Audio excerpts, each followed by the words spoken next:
Good afternoon, everyone. I'd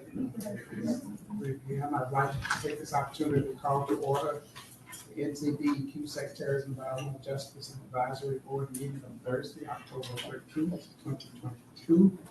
I was told when I came in that this was the reunion, so welcome to the reunion. Having been away for a couple of years, I know we've had one week.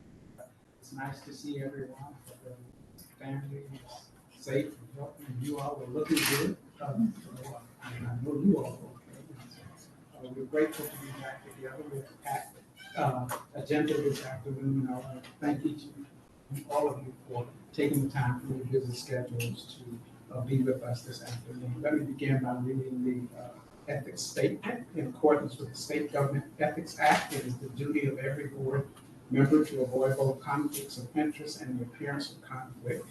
If any board member has any known conflict of interest or is aware of facts that might create the appearance of such conflict with respect to any matter coming before the board today, please identify the conflict or the facts that might create the appearance of conflict to ensure that any inappropriate participation in that matter may be avoided. If at any time any new matter raises a conflict during the meeting, please be sure to identify it at that time. We're going to continue to pass the sheet around for signing as we proceed with our meeting today. Our first order of business is old business, and we have emblematic of the times that we confronted with. We have 3 sets of board meeting minutes that we need to approve, and we will do them in the order that they appear on the agenda, beginning with the meeting minutes from February 28th, 2022. I hope everyone's had the opportunity to read them. At this point, I'll entertain any issues or edits, concerns, errors, additions. If hearing none, I'll entertain a motion to accept the ordinance as written.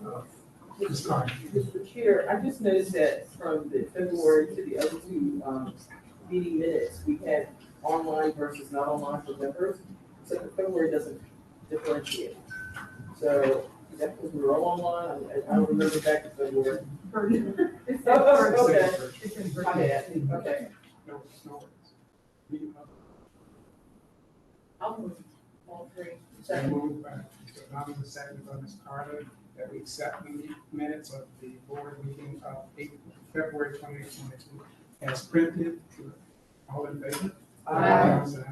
Opposed? The ayes have it. You also have in your stack of information the meeting minutes from our May 19th, 2022 meeting. Any edits, changes, modifications?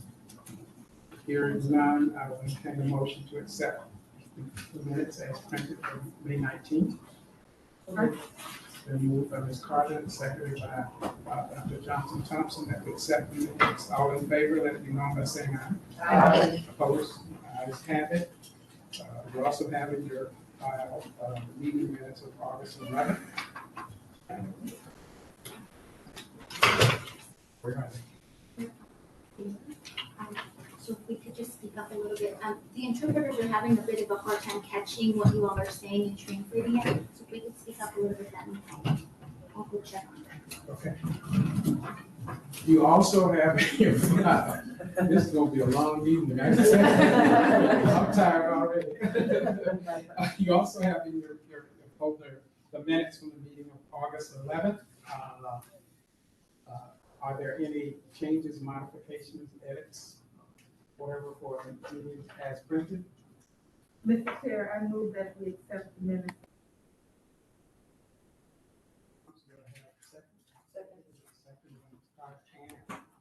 Robinson, all in favor, let me know. I don't know if that's the name of it or not, but that's also going to be. I want to welcome you to our meeting. We already had a But that also reunion sounds before like you a got big here. Welcome. So I'm not sure. So So I just changed it. Put it on back on this because that's what it was originally. Welcome.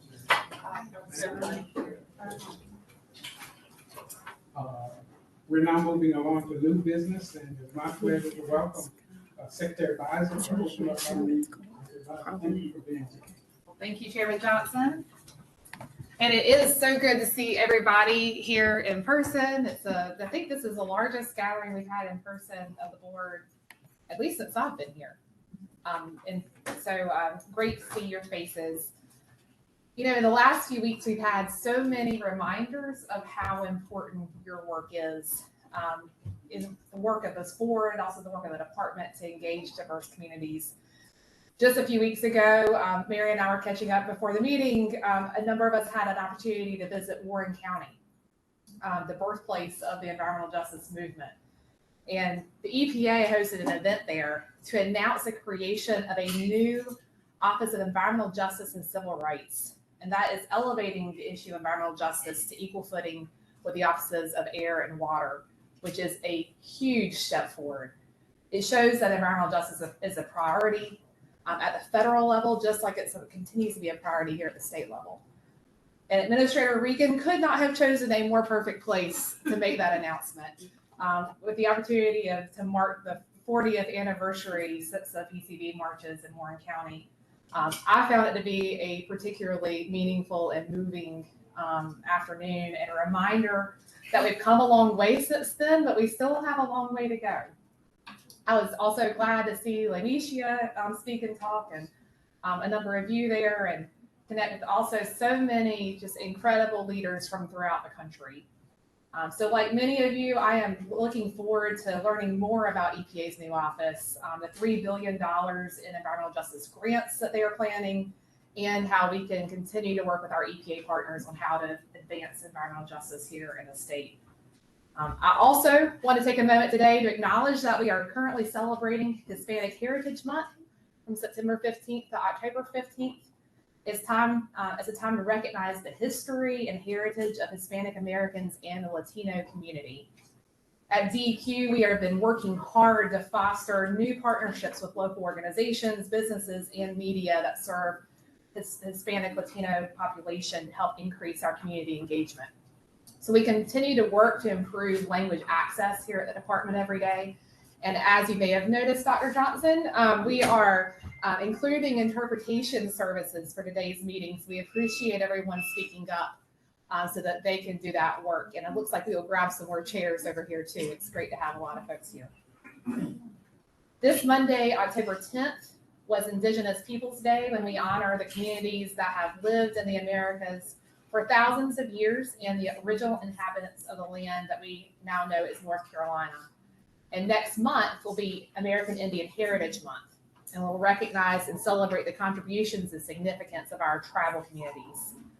It's really important to me that we continue to develop our government-to-government dialogue with Native American Indian tribes here in North Carolina, and that we work to elevate the many diverse voices in the state to make sure that they're heard, especially in our pursuit of environmental justice. So I appreciate the board's efforts to support our outreach there.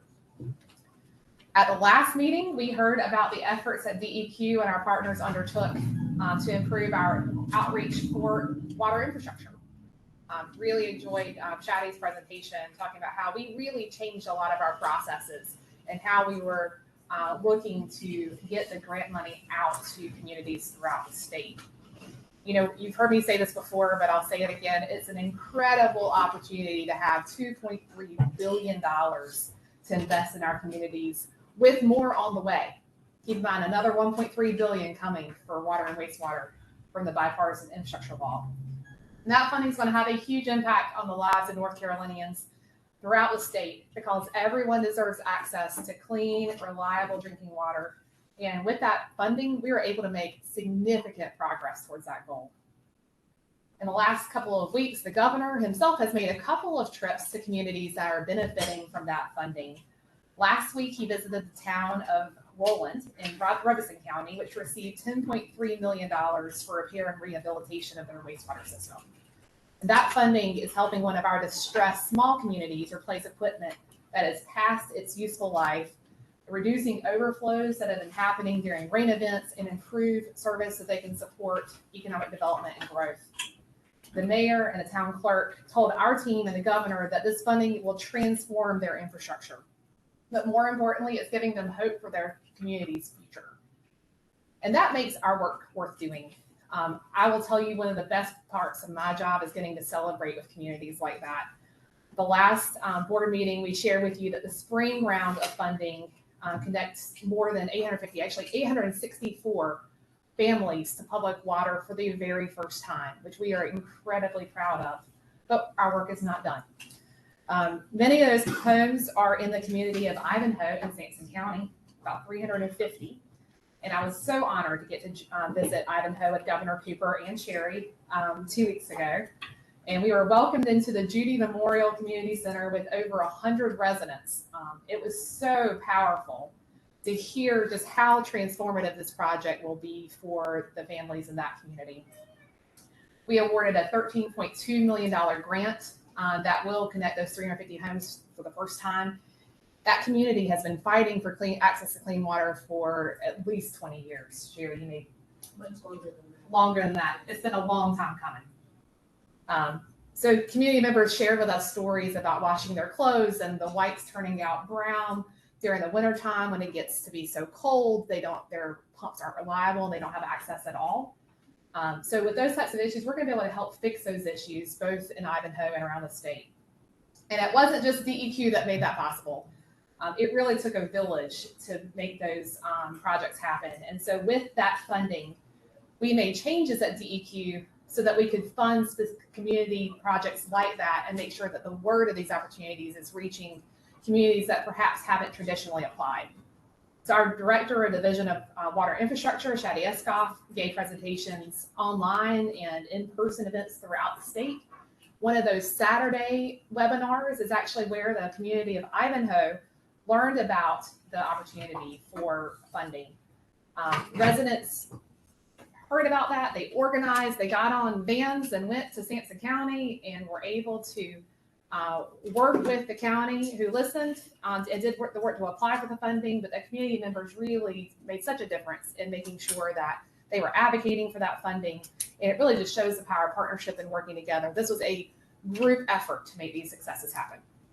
So we want to fund more projects like this in the future. In fact, the application deadline just closed September 30th. We received 649 applications in the latest round, totaling over $2.7 billion worth of requests. It really highlights, the previous round, and Shadi can give you the exact numbers, but I think it was 3.1 billion is how much we got in requests that round. It shows you how big the need is for water and wastewater infrastructure in North Carolina. There was a study done a few years ago that's outdated at this point, I am sure, showed $17 to $26 billion in need. And having billions of dollars available is just transformative to be able to start working towards the needs that exist in communities throughout the state, just like Ivanhoe and Roland. So in addition to the water and sewer infrastructure, we're also getting ready for a brand new funding opportunity with lead service line replacement. Through the federal bipartisan infrastructure law, North Carolina is going to get close to $90 million a year over the course of each year for 5 years. That is a significant amount of funding that's going to allow us, for the very first time, to address what is such a critical issue for public health. So you're going to hear from Rebecca Sadowski and Shadi Eskoff today on the timeline, process, eligibility. We want to hear from you about what resources you know of in terms of understanding where these lines are that we should be looking at, your input in the water infrastructure funding plan initially. I hope you saw the results of that, where it was wonderful. So we're looking forward to having your input here as well. But before I turn it back over to you, Chairman Johnson, I also want to acknowledge my counterpart at the Department of Natural and Cultural Resources. Secretary Reed Wilson is with us. Our departments work very closely together, and we love working together to protect our natural resources. And I know environmental justice is a top priority for him as well. So Secretary Wilson, thank you for being here to share some of your work. And last but not least, we also have, I believe, Renee sharing some great information with us, along with Zach Pierce and Jimmy Bellamy from the governor's office, to talk about the progress being made on implementation of Executive Order 246. So I know there's a full agenda today, Mr. Chairman. I will turn it back over to you. Thank you very much, Secretary Bowles. Thank you. We welcome the great news. Our next speaker is Dr. Reed Wilson, the Secretary of the North Carolina Department of Natural and Cultural Resources. who brings a wealth of experience in land conservation, environmental protection, and government and nonprofit leadership to the department. Secretary Wilson has set 5 major priorities across the department: expanding educational content for school-age children, protecting public health, boosting local economic development, strengthening our commitment to diversity, inclusion, equity, and accessibility, and addressing climate change and community resilience. Secretary Wilson, thank you so much for being with us. Sure. Hello, everyone. Thanks for having me. Secretary Beiser, great to see you as always, and appreciate this opportunity today. Before I get going, I want to recognize some of my colleagues at our department. Right back there is Dwayne Patterson, who I almost said Parks. Dwayne Patterson, who is the director of the Division of Parks and Recreation. Next to him is Jeff Michael, who is our Deputy Secretary for Natural Resources. And to the right is Emma Hughes, who is our brand new first ever Sustainability Coordinator for the department. And I wanted them here today because I'm hoping we might get at least the beginning of feedback on some of the things I'm going to talk about in terms of environmental justice. Just a few words about our department, though. Part of us used to be here, but we won't go into that history when the legislature switched things around 7 years ago. But our department takes care of things people really love about this state, and it's literally from A to Z: art museums, zoo, a lot of other stuff in between, parks, our aquariums, our Division of Land and Water Stewardship, which includes the Land and Water Fund and the Natural Heritage Program, Science Museum next door, History Museum, historic sites, historic preservation, archaeology. We like shipwrecks. We have underwater archaeology, the State Library, Archives, Symphony, African American Heritage Commission, brand new American Indian Heritage Commission. And I was going to introduce to you Tracy Burns, who is our Deputy Secretary for Diversity, Equity, Accessibility, and Inclusion, but she is back over there getting ready for tomorrow's first ever meeting of the American Indian Heritage Commission, which was created in the budget not too many months ago. We're excited about adding that to our portfolio. All of our places, I think, help create a shared sense of identity as North Carolinians. We provide common ground for people. I mean, what is more common ground than people walking in a state park? Everybody's treated the same. Everyone is welcome. A long time ago, I used to work at the Environmental Protection Agency in Washington in the administrator's office from 93 to 2000, when most of the years that Clinton was president. And we were working on environmental justice, but the number of people we had who were focused on that, staff people, nothing compared. And we were doing, we were making progress, but with Secretary Regan's announcement about the new office, I mean, you're absolutely right, Secretary. This is a huge thing to have environmental justice on the same par as the Office of Air, Office of Water, and all those other big offices with thousands of people who work in them. This is a really big deal. So, and it was great that he could come down here in North Carolina where the EJ movement started. And I know that most people think of environmental justice as we've got to prevent communities, especially marginalized communities, from bearing an unfair burden of pollution and bad environmental things. And that is absolutely true. But at Department of Natural and Cultural Resources, we think there's another piece to environmental justice. We don't think it, we know it, which is there are many communities in the state. And again, it's some of the same ones that are being harmed by pollution that don't have equitable access to the good stuff in the environment: parks, trails, greenways, open space, fresh food. And so we are trying to figure out ways that we can identify where these communities are. I don't know if we should call them park deserts or something, but something to show us exactly where these communities are so we can try and figure out ways to help them create or expand outdoor recreational opportunities. And it's important. I mean, not having pollution coming into the air in your community, that's good for your health, obviously. But it's also good for your health to be able to go outdoors on a trail and walk for a mile or ride your bike for 10 miles or whatever it is. I mean, it's good for your physical health, good for your mental health, good for your spiritual health. I mean, I spend a lot of time on trails or greenways, and you can just tell people are happy to be there. They know it's good for them.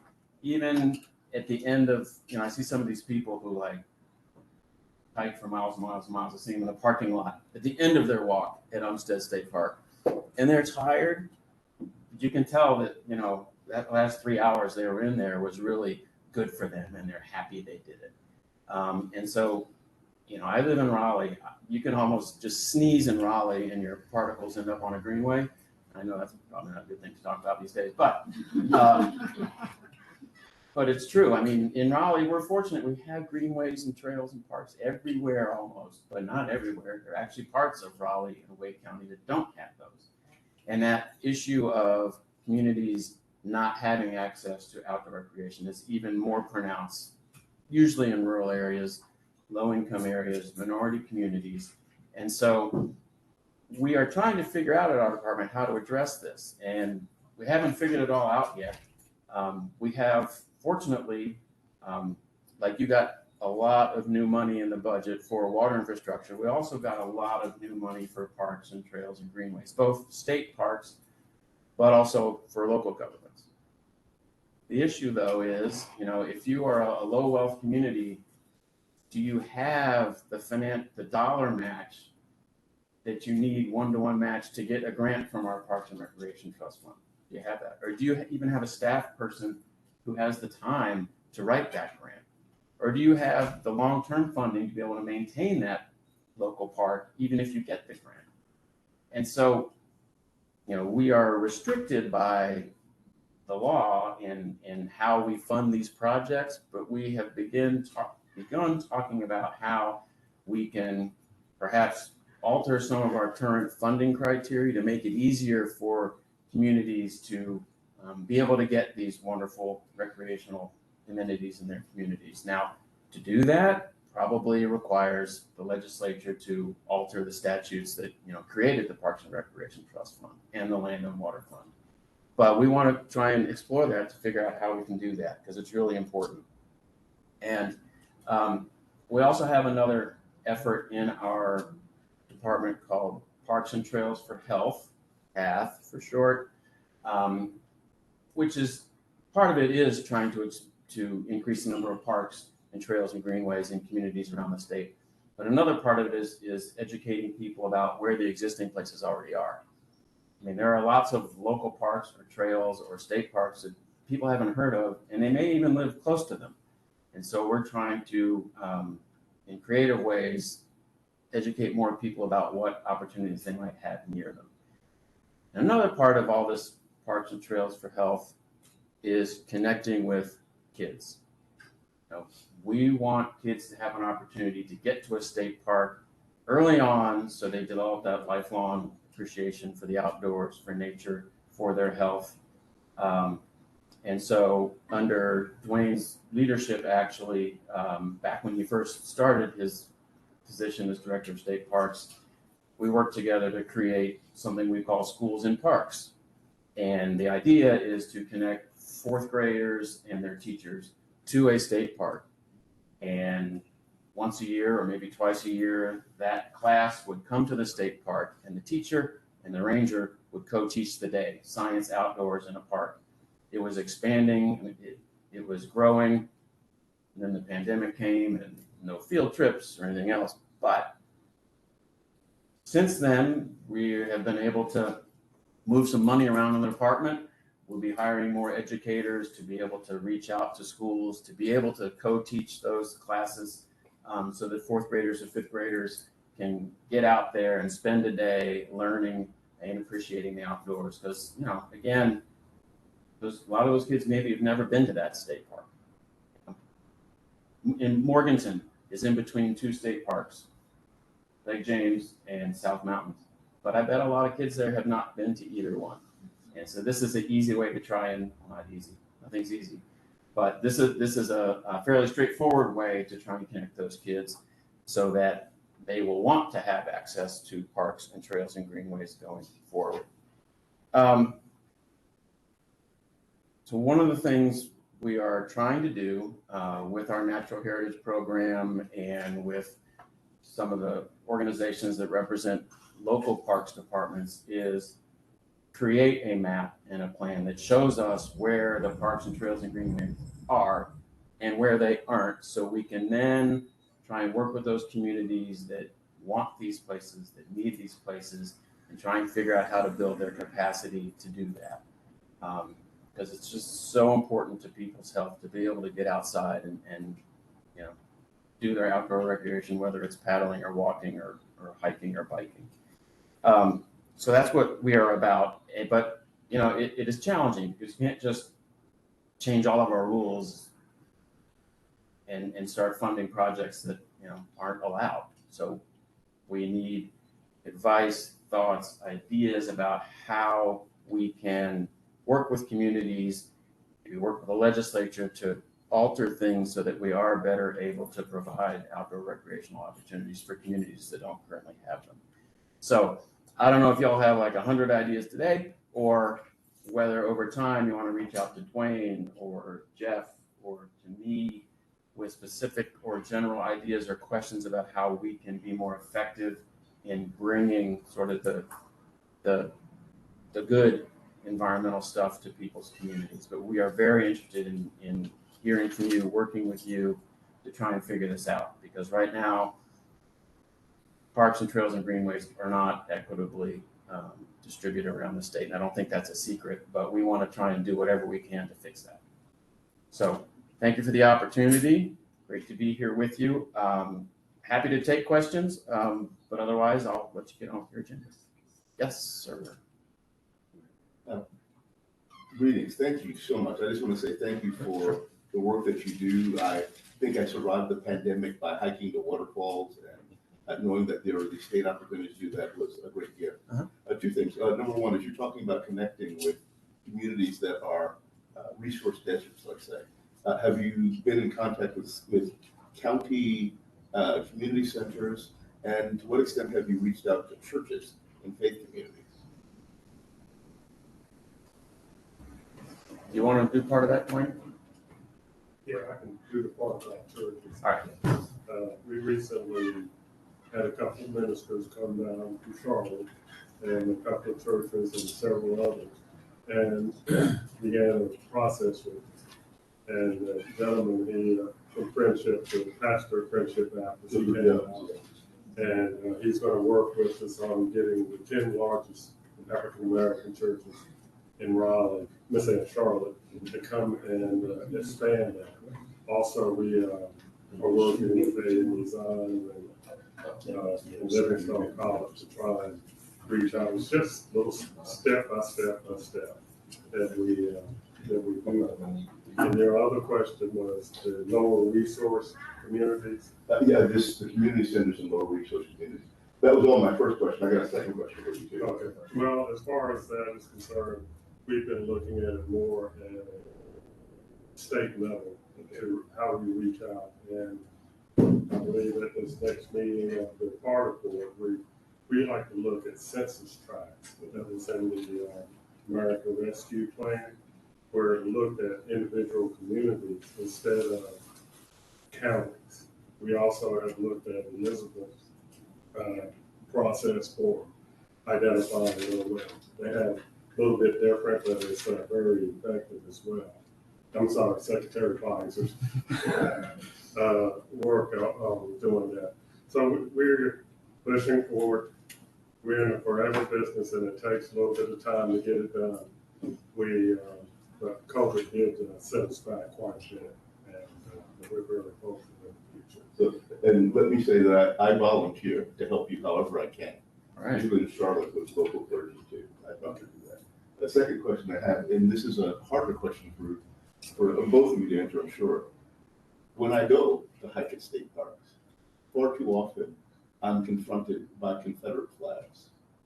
I'm confronted by symbols that say, I'm not welcome here. What can you all do to begin to make a more welcoming environment? Love to say that you can't have these things within a mile of a state park entrance or something that you could do. So you're saying on the way in, you're not saying in the park? Not in the park. Okay. But I That's just a want good you to know question. That's that- probably more of a DOT thing. I don't mean to just Yeah. put you off, but I mean, they're the ones with the right of way. It's I just, just want you to know, one of the things. I've that seen keeps them people from too, and being it's comfortable disturbing. Is this, yeah. I'll talk to our friends at DOT, because that's my first thought about where we should talk to somebody about this. I mean, it's not right. Thank you. Ms. Carter and then. Mike Reed. Secretary Wilson, thank you.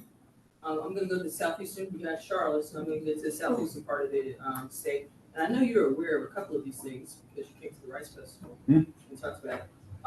One is there's a proposal by a rag tag of people, on one of them, to do a Gullah Geechee Greenway Blueway Trail that right now is, just hanging out there. Because it's a brand new 501c3. Have been working with the local NAACP for that. Greenway, Blueways, and trails aren't exactly their wheelhouse as well. Is there any way, because right now, as you know, in the state of North Carolina, I know you know this because Michelle Lanier, who is in your department, is a commissioner for the Gullah Geechee corridor. There really isn't any place in our state that captures that part of the heritage. We're talking DEI, unlike South Carolina, unlike Georgia, unlike Florida, even though we are part of that national corridor. Right. And so is there any way to take some of these monies and some of the expertise and staff that you have or hiring to try to help that 501c3 kind of get this kicked up? Because we would love to see this start in Brunswick County, at the Horry County border, if you will, and go up to Jacksonville, North Carolina eventually, and be that Blueway Greenway, and go through some of those rural communities that you're talking about, but along the way, bring the heritage and the history and the culture and the museum type stuff as people go along. I mean, we're talking economic development, we're talking history, we're talking the 4th and 5th graders, so how do we do that? And Oh, I'm it's happy to easy. talk through it. No, it's complicated. I mean, I know there's, National Park Service has Gullah Geechee Heritage Trail, and you're right, Michelle Lanier, who runs our Division of Historic Sites, is on that commission. One of the things to explore is, in recent years, the legislature has created more official state trails. Northern Peaks Trail up in the Northwest, and Wilderness Gateway Trail west of Hickory. Those are, physical trails. And I'm not sure if you're talking about a physical trail that people would walk or more of a cultural trail where there are places to go, or a combination. It would be almost like a multi-use path, and it could be walking, again, the idea is the Greenway part would be something that people could walk. Right. The Blueway would actually be something people could kayak, particularly in Brunswick County, along where the rice plantations were. Which is a great place to kayak. Exactly. Well, maybe one thing we could follow up on is, whether it might make sense to talk to local legislators about the possibility of the legislature creating another official state trail. That's the first thing that comes to mind. I don't know if Dwayne or Jeff has another idea. Dwayne does. We generally are supportive of people come to us with. Okay. That's all you really have to do is just call my office or call me up, and I'll give you my number now. Okay. But we can give you advice on how to set it up, and I can send a couple of staff down there. It takes a process, but We're discovering that the hard way. but there are other things that we're doing. We could maybe even tie it in with the park like Hammond's Beach.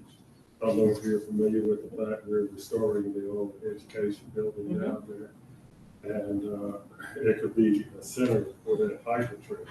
And we would work with it. And people come to us with all types of ideas, but it's a lot of work. There is some money out there that's available right now. And, you have to apply for it and go through that process. But we help people all the time. That's what we do. We'll get together. One thing I would add is next year, if y'all don't know, the legislature has designated the governor the year of the trail. Yep. And it's a great opportunity for something like that to raise awareness among the public. and it would have been about raising awareness and setting the stage, support what Wayne's talking about. So take advantage of 2023 to year the trail to promote that. Thank you. Ms. Whitney? Thank you for your presentation. Hi, how are you doing? Good, how are you? I know most of these questions have been about more urban, more populated areas. Can you talk a little bit about what you're trying to do maybe in rural areas like Sampson County, Duplin County, part of the state? Well, I think as I have thought about this, a lot of my focus is rural. Just because a lot of those counties obviously don't have a big city where there's a lot of, local government money to go build a park or get a bond passed. And so I really think the biggest focus is the rural areas. And so looking at rural counties that don't have a state park, don't have a state trail going through them, where maybe the small towns in that county really don't have much of anything in terms of recreation. Those to me are the most important places to go, but also the most challenging, because again, they don't have the resources to bring to the table to just go ahead and apply for a Parks and Recreation Trust Fund grant and get it. Because you have to have the financial match, which is a big deal. So that's one of those things we're trying to see if we could change the way we look at that. One last question? Thank you, and thanks to your staff. I have maybe two questions, but I think they're kind of off the same thing.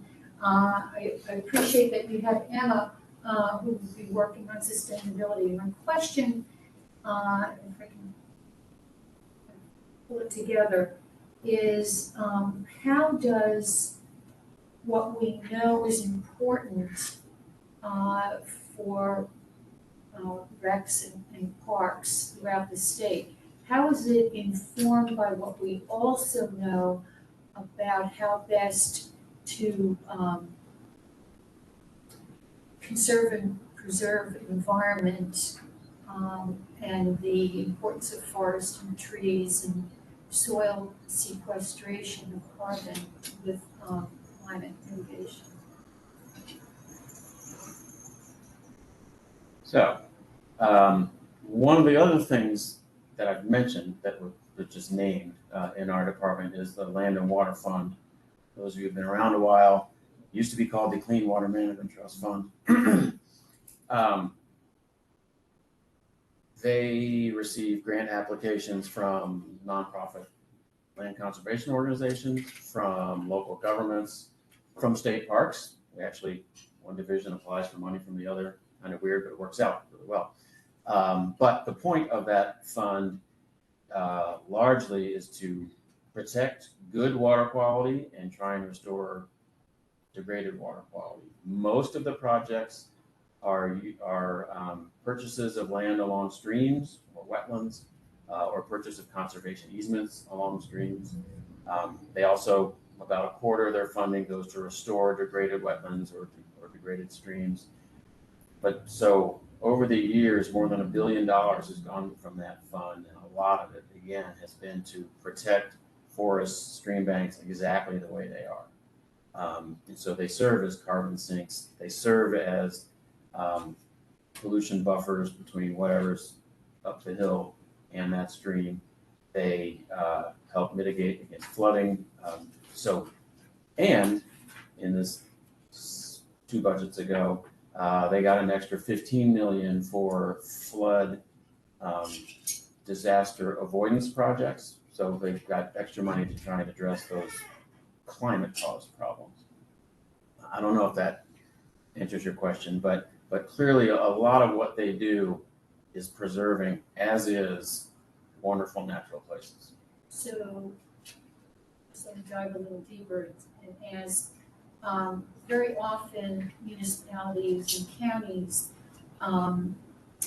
when they're looking to expand greenway, they're getting in order to get DOT funding or shared DOT funding, they have to build trails that are asphalt or concrete. So what, in an interest, as Rodney pointed out, in having trails that are natural, like Homestead. What is the conversation with DOT to, encourage more natural trails that work with the environment? Well, I don't know DOT's rules and programs as well as I know ours, but ours are all about natural surface trails wherever we possibly can. And I understand, I think I understand that some of the DOT trails programs, they've got to be paved. It's just the way they're structured. But I think we are going to try and pull in DOT into our discussion of where are the trails and the greenways, so that, and that may give us an opportunity to talk to them about what kind of surface you have there. I mean, there's also, on the flip side of what I think you're saying, is accessibility issues. And for some people, they need a paved greenway trail. So there's, trying to figure all that out. Right. And lastly, in regard to surface waters, there's real concern with recreational surface waters that folks are fishing in, and that the waters are not safe or healthy. And so what is the work being done to secure the safety and water quality of folks who are in, want to recreationally fish? Well, that's probably a question for both of our departments. But from our side of it, again, we are protecting land along streams that will keep that water quality good and unpolluted. So that's our focus to that question. We don't actually do water monitoring, water quality monitoring, and things like that. Happy to be here. We'll write some down. Thank you so much. You're welcome. One quick question as you leave. Is there any interest in, we just heard from Secretary Bowser about how much money is being invested in communities to improve wastewater treatment. Is there any effort or thought going into maybe partnering in some of these communities with your wonderful set of priorities to create this notion of a whole community health approach? I mean, because it just strikes me that we got all of these resources, but are we thinking in a strategic way about demonstrating how you do whole community health? And then it would be helpful for us, I think, if you could share with us, what are your major regulatory and policy barriers to what you want to do? You referenced it, but you don't have to do it today, but it would be helpful, I think, to know what those major barriers are at the end. Well, to your first point, though, I think your suggestion that we try and look at this in a way that views communities as whole communities and not just a collection of programs that come in and then leave, that's wonderful and tremendous. And we looked at each other and nodded at each other. I think that's a great suggestion, and we'll definitely follow up on that. I don't know exactly how we do it, but well, we have 2 demonstration projects going already with investments, and we'd be happy to talk to you about that. All right. We're doing. So, that would be great. I look forward to that. And then, the barriers, the biggest one, I think, is just our department has a lot of grant programs. It's not just nonprofit conservation groups or local government parks. It's also libraries and arts councils and science museums and others. And they all have different statutes, but for a lot of them, including Parks and Recreation Trust Fund, and to a lesser extent, the Land and Water Fund, there is this requirement or scoring benefit of bringing financial match to the table. I think that's just hard for low resource communities to be able to do. Even if they have, a 1-person park staff who's amazing and they can write the best grant in the world, it's not going to really be considered if the financial match isn't there.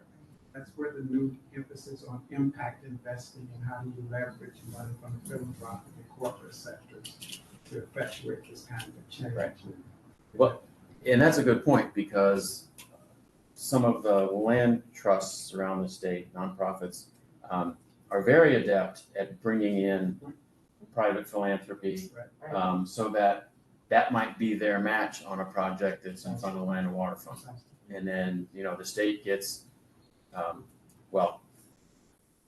million gets funded to protect some wonderful stream bank, but only $1 million comes from the state. Good deal. Thank you so much. Thank you. I appreciate the time. Look forward to seeing you all again and working together on these issues. They're important. Thanks.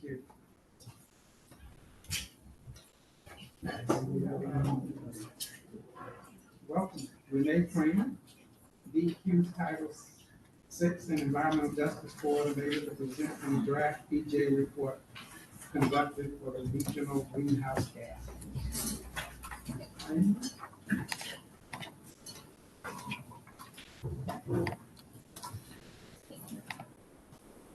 All right, thank you. While we pull up the presentation and make sure that people online can see as well, I'm also going to invite up the Division of Air Quality, Katie Quinlan. She's going to help give an overview of RGGI itself briefly and talk a little bit more about the specifics.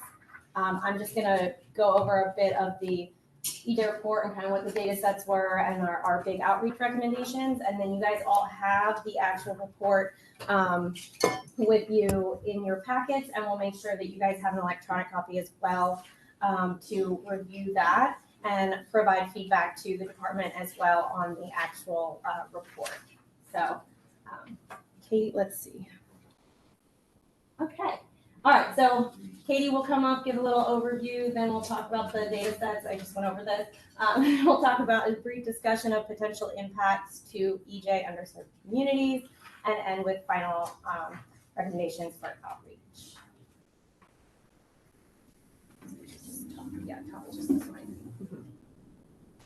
Good afternoon. I'll just go over first program overview of the Regional Greenhouse Gas Initiative program as it exists right now. I'll go into a little bit about the petition rules and then some of our affected facilities. So this slide shows the current RGGI program that the 11 states that currently participate in program auctions, that how their structure works with the auctions. So overall, RGGI is a cap and trade system for CO2 emissions from fossil fuel-fired electric generating units, or EGUs, that have a nameplate capacity of at least 25 megawatts. The program as a whole set a goal of 30% reduction in those CO2 budgets from 2020 to 2030, so 3% per year. And so each of the states establishes their own CO2 allowance budgets based on the emissions from these affected EGUs in their state, and then they allocate them to a combined regional market, and they sell those allowances in regional quarterly auctions. And then the states receive the revenues back from the sale of their allowances. And so the affected EGUs have to bid on these allowances or purchase them enough to cover their CO2 emissions during each control period. And so allowances can be banked for future use, purchased at auctions, or sold on the secondary market. So the RGGI petition rule that we received varies from this RGGI model rule and the current RGGI program in a few ways. So all emissions are treated equally under North Carolina's petition rule. And that means that instead of just fossil fuel fired EGUs, it's also pulling in biomass fired EGUs. North Carolina is not going to accept offset project applications, and some other states do this as well. It's an optional part of the program. Our budgets have a steeper decline in the CO2 emission levels, and that's to meet the Executive Order 80 Clean Energy Plan goal of 70% reduction from the power sector from 2005 levels by 2030. So the petition rules also propose a consignment auction format, and I'll go into that in a little bit. And what that basically means is that North Carolina does not receive the revenues like the other states do from the auction of their allowances. So this flow diagram goes over the basic format of the current 11 states and how they participate in auctions. All of those states are listed on the left, and they combine their individual allowance budgets into one regional auction. The EGUs bid on those. The winning bidders pay their money to RGGI, and then RGGI returns the revenues to those states in proportion to the amount of allowances that they put into the market in the first place. And so this shows how North Carolina would participate. The top half is exactly the same. The current 11 states will continue participating as they currently do. But North Carolina, instead of putting our allowances straight into the market directly, we allocate ours as conditional allowances to the affected EGUs in our state. Now, these EGUs cannot turn around and just use these conditional allowances directly for compliance. They have to remove this conditional status by passing them through the regional auction. And so they're basically consigning them to the auction. And then once they pass through the auction, they turn into just a regular allowance. That's what we're kind of showing in that blue arrow. They still have to purchase allowances to cover their emissions. So they would bid on those allowances, however many they need. The EGUs pay their money to RGGI, and then we can see that the current 11 states will still get their revenues, but the revenues from the sale of North Carolina's allowances go back to those EGUs that put them into the market in the first place. So we have 29 affected facilities in our state under these proposed rules. We've divided them for the purposes of our fiscal notes into 3 categories. And so the first category is actually the first 3 bullet points listed in the legend. Those are the investor-owned utilities. So that's Duke Energy Carolinas, Duke Energy Progress, and Dominion. We have non-investor-owned utilities. That's the bottom bullet, I think it's in blue. And those are the independent power producers, electric cooperatives, and municipalities. And then we have some non-utility facilities. So these are 4 industrial sites, the pulp and paper mills, and then 1 institutional facility. I think I'll pass it back to Renee now. All right, so what we did for the EJ analysis portion is we did an overview of RGGI like that. And then we overlaid the facilities that Katie just went over that would be potentially affected, that are included in the RGGI petition rule. We overlaid those with several data sets. So the first one we did is the DEQ definition of potentially underserved communities. The potentially underserved communities layer is a block group layer that meets the threshold for race and ethnicity and poverty. And the potentially underserved community block groups are about 25% of the block groups across the state. There are 52% of the facilities that are within 1 mile of a potentially underserved community or within that block group itself. And the counties that those are in are listed out on the right side of this slide. Then we overlaid the facilities with limited English proficiency block groups, which means the block group had a language that was spoken greater than 5% that was limited English proficient. And so those are 34% of the facilities were within 1 mile of one of those block groups. Every single one of those block groups had Spanish as a language that was spoken, and then 1 had Indo-European as well, and 1 had Asian languages as well. And so we'll get into what that means in a little bit. And then we also overlaid the facilities included in the RGGI petition with tribal areas. So we pulled the state and federally recognized tribes and urban Indian organizations and the counties in which those are from the Commission of Indian Affairs website. And I believe it was 11 of the facilities, so 38% of the facilities overlaid and we're overlapping with these tribal areas, and the tribes that are included in that are listed on the right side as well. I had a request that you speak just a little more slowly for Slow both the down. online and the translation. Okay. Thank you. Sorry. So the ones on the right are the tribes and the tribal organizations that that are within proximity to these facilities. Then we looked at the county health rankings for the counties in which the facilities included in the petition and what those are ranked based off of the Robert Wood Johnson Foundation health rankings. And so all of the 100 counties in North Carolina are ranked 1 to 100, with 100 performing the worst for these indicators. So we have both the factor ranking as well as the outcome ranking. And for all of the counties, 8 of the counties with the RGGI facilities included had at least one of either the health factor or health outcome rankings within the lowest quartile, so being 75 to 100. And so then the really difficult part of the analysis was the potential impacts, because there are so many uncertainties of what would happen, especially at this point in the process. One of the main things that we found doing our research was the discussion of reinvesting into EJ underserved communities. And as Katie already went into a little bit, and I think is about to go into more, we as the state would not have any, we would not see that funding and not be able to dictate where that would go. So that was kind of a big thing. But some of the other impacts from our research were the ones listed here. So it may lead to the creation or intensification of hotspots, an overall reduction of emissions, which is a good thing, but the scale of RGGI is regional, and the exact locations would be unknown of where reduction of emissions would happen. It could also result in the closure of some plants, which would be in underserved communities, which could also lead to a loss of jobs. And it could also lead to an increased financial burden of the rise in electricity costs as another potential impact.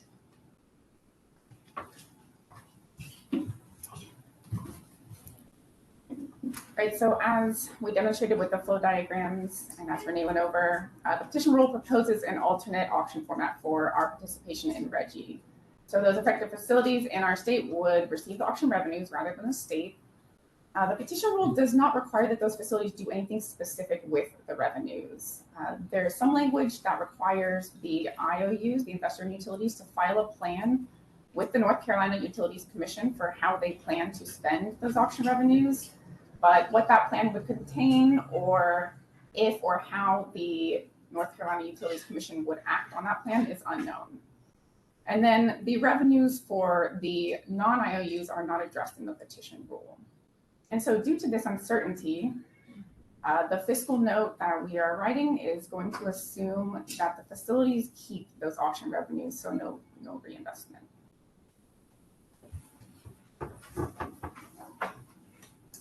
So we concluded the report with some recommendations for outreach, and those are also up for, if you guys have any other ideas or recommendations, we welcome those.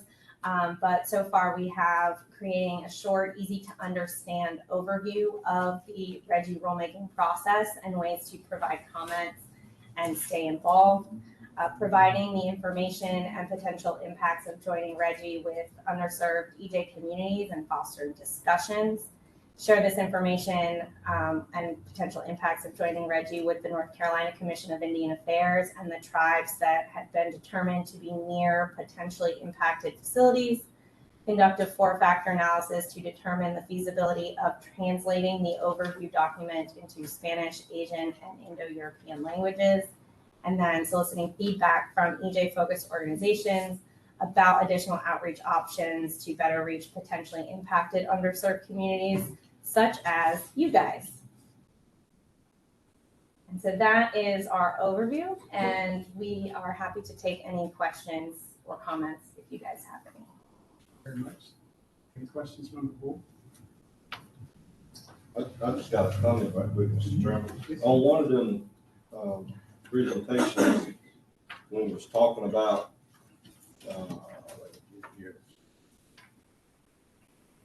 what I noticed in that is that the highest percentage, I think it went up to 100. The two highest percentage was both in American Indian communities, tribal communities, which would be, I think it was Richmond County and of course our county, Halifax County. And I'm sorry, the highest percentages of which? County health rankings? The county health rankings. One was 97 and another one, but the two highest just stood out to me.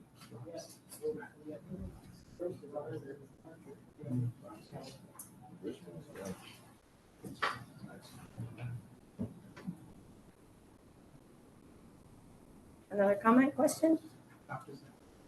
Thank you. I'm confused. I'm very much confused. I'm looking at this and it looks like it says that the revenues that are generated would go back to the energy generators. Is that correct? That is correct, yes. That seems trouble to me. Mm-hmm. Why is that? And why is it not perhaps used to alleviate the burden on the community? I'm gonna turn it to Katie. I think that's how the petition was written, but. Yes, so that's the way that the petition role was written. And so, we're following the format of how the petition role was written. This petition was granted by the Environmental Management Commission, I believe it was last July, 2021. I think, there's some indication in the petition that it may be dealing with authority to participate in the program under, existing state law. And that may be the reason why this is proposed in our petition rules.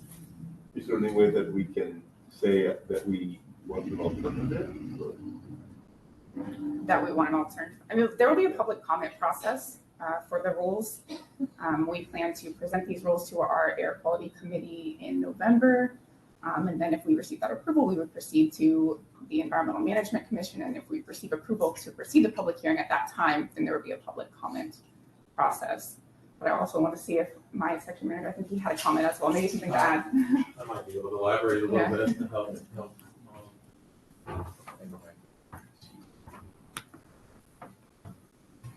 Yes, I'm Randy Strait, Chief of Planning Section with Division of Air Quality. Our understanding of the reason of the way the petition rule is written is because we would need state legislation to authorize the state to participate in RGGI like the other states, and all the other states do have that authority. We don't have that authority under the petition rule. Our job as right now is the petition rule was submitted to the Environmental Management Commission. They accepted it. It's assigned to the Division of Air Quality to develop the fiscal note as it's written. And the next, which is what we're working on right now, is a draft of the fiscal note. It will go through the Office of Management Budget Review. Our next step is to take it back to the Air Quality Committee on November 9th. 9th, thank you. And present the fiscal note. And then from there, a discussion will ensue among the members of the commission, of the committee, to debate, the results. And then from there, I think the next step would be whether if they would need to act on recommending it to the full commission. Which, if that did occur, then it would be taken up with the full commission at the January meeting.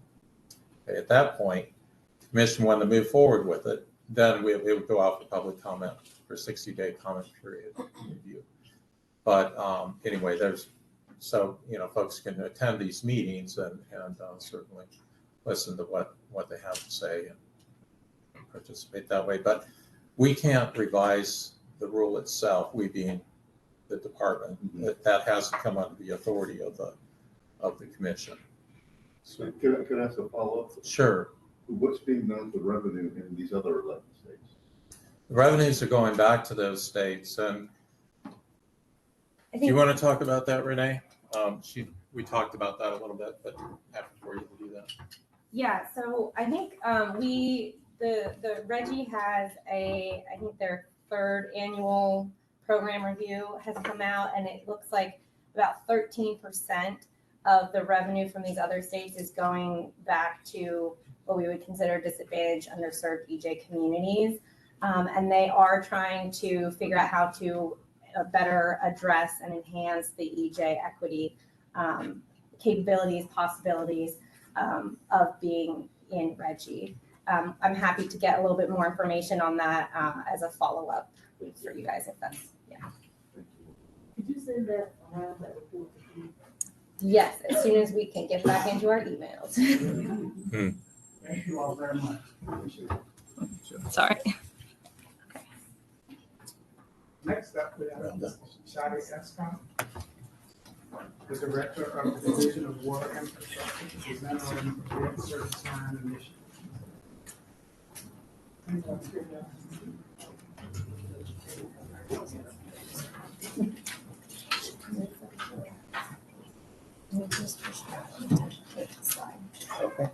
you going first? Okay. You want to do this yourself? Yeah, sure.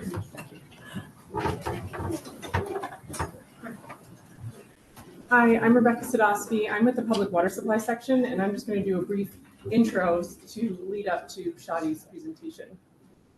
So I'm going to talk about the lead service line inventory and lead service line presence in North Carolina. So water systems, public water systems have been monitoring for lead and copper in their distribution systems for decades now. And as we all know, we've all heard of Flint, Michigan, and due to some other things, the administration at the federal level decided that we need to revise those rules. And so the previous federal administration revised the lead and copper rule, and that was made effective March of 2021. And that's called the revised lead and copper rule. Then the current administration, when they came into office, they put that on hold in January of 2021. And then they reenacted and resumed implementation in December of 2021. And they announced that they're going to make further improvements to the rule. So they're going to make changes to that rule by 2024. And that's called the lead and copper rule improvements. So water systems, this is the confusing part for the water systems.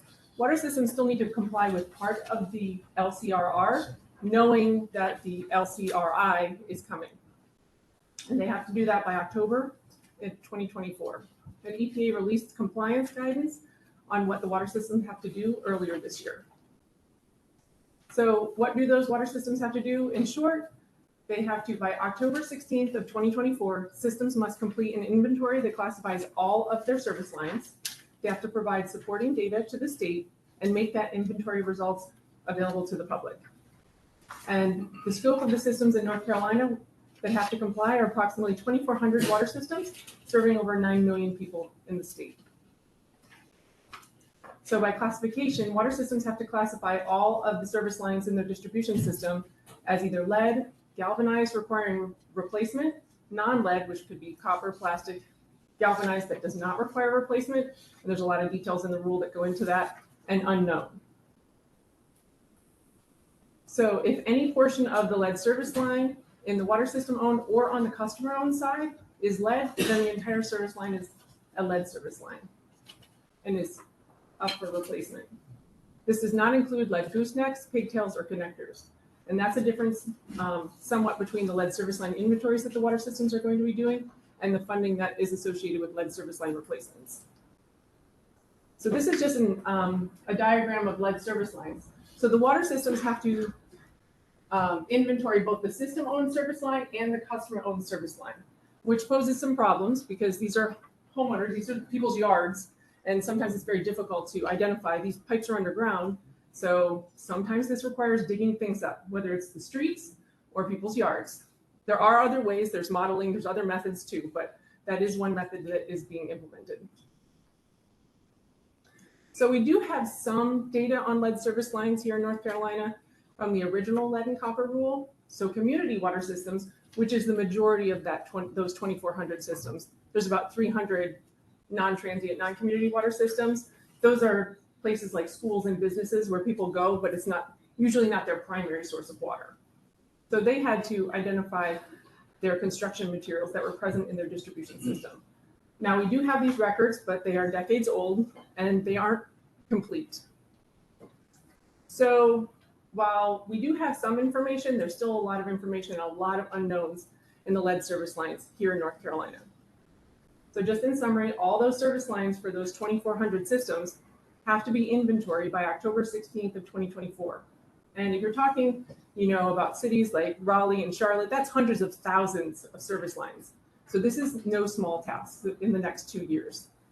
We don't have a lot of information about lead service lines here in North Carolina, but what we do have indicates that there are not a lot compared to other regions like the Northeast or the Midwest. Now, again, a lot of this is unknown, so we don't have a complete set of data. And in that new rule, the lead and copper rule improvements that are coming out in October 2024, there are going to be requirements for lead service line replacements, but we don't know what those requirements are going to be. But there will be some requirements for replacing those lead service lines. It could be up to 100%. It's really whether or not the water systems is it going to be 10 years to replace all those lead service lines, or is it going to be you have to do 5% each year? Is it going to be based on population? Those are all the questions that we're waiting on EPA for the federal rule to come out. And so we do have some time before we're expecting to hear that news. There is funding available now for lead service line replacement and in the future, and Shadi's going to give some more information on that funding that's available and going to be coming available in the future.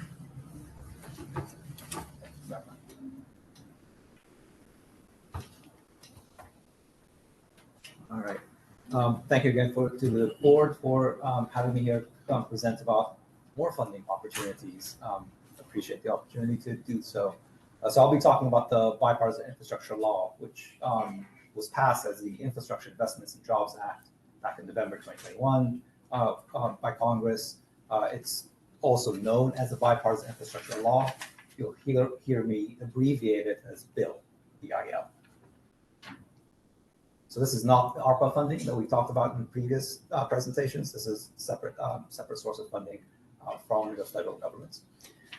Nationally, so the bill itself had about $1 trillion worth of funding for all sorts of infrastructure investments across the country, including transportation or other types. About 50 billion of that was dedicated for water and wastewater infrastructure improvements over the next 5 years across the whole country. So 50 billion is for water and wastewater, and it's going through EPA, US EPA, and the states then apply for those funds, receive the funds to administer within the state's programs. This is all additional funds on top of the water and wastewater funding that EPA provides annually through the state revolving funds. Out of that 50 billion, that's for the whole country. North Carolina could potentially receive, I'm just kind of rounded to a simple number, 1 billion. You heard, so could potentially be a little bit higher.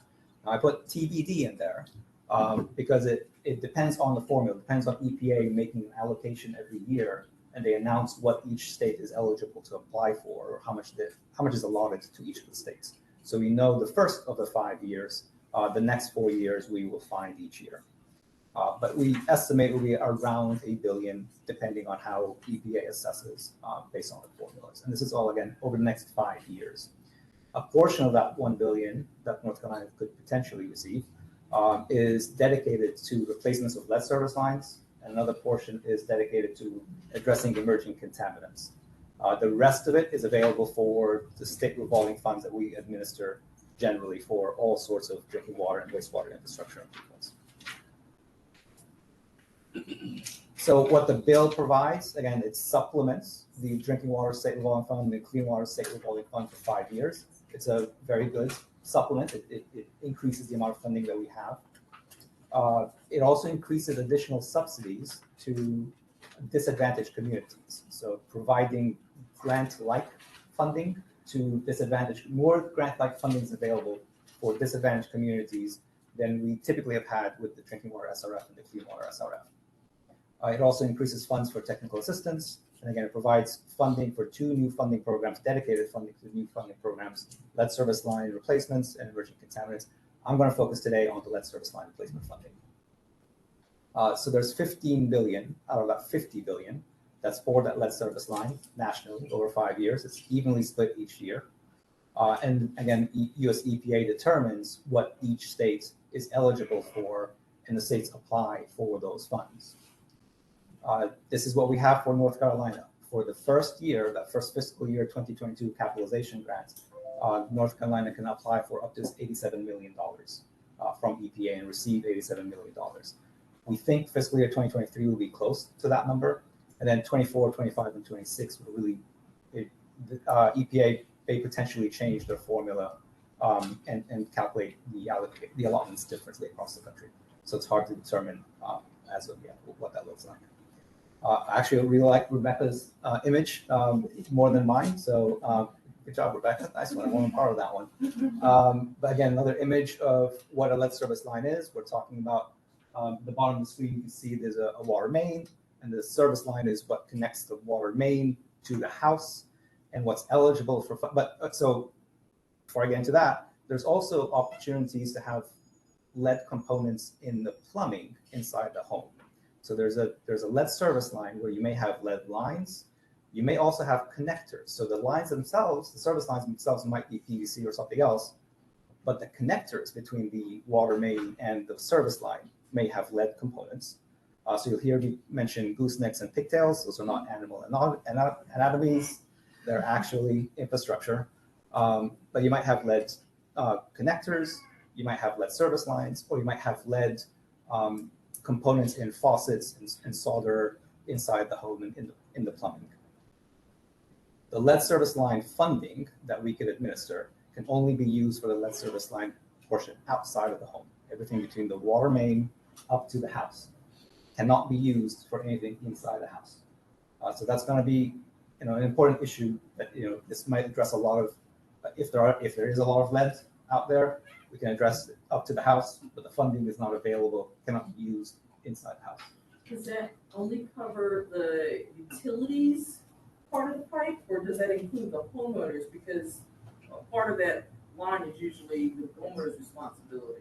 So it covers both the utility side of the meter and the homeowner side of the meter. And it's actually a requirement that if a utility uses these funds to replace their lead service lines, they are required to replace it all the way up to the house. Okay. If they identify that they have a lead service line to the meter and the lead service line between the meter and the house, they cannot use the funds to just do the utility portion.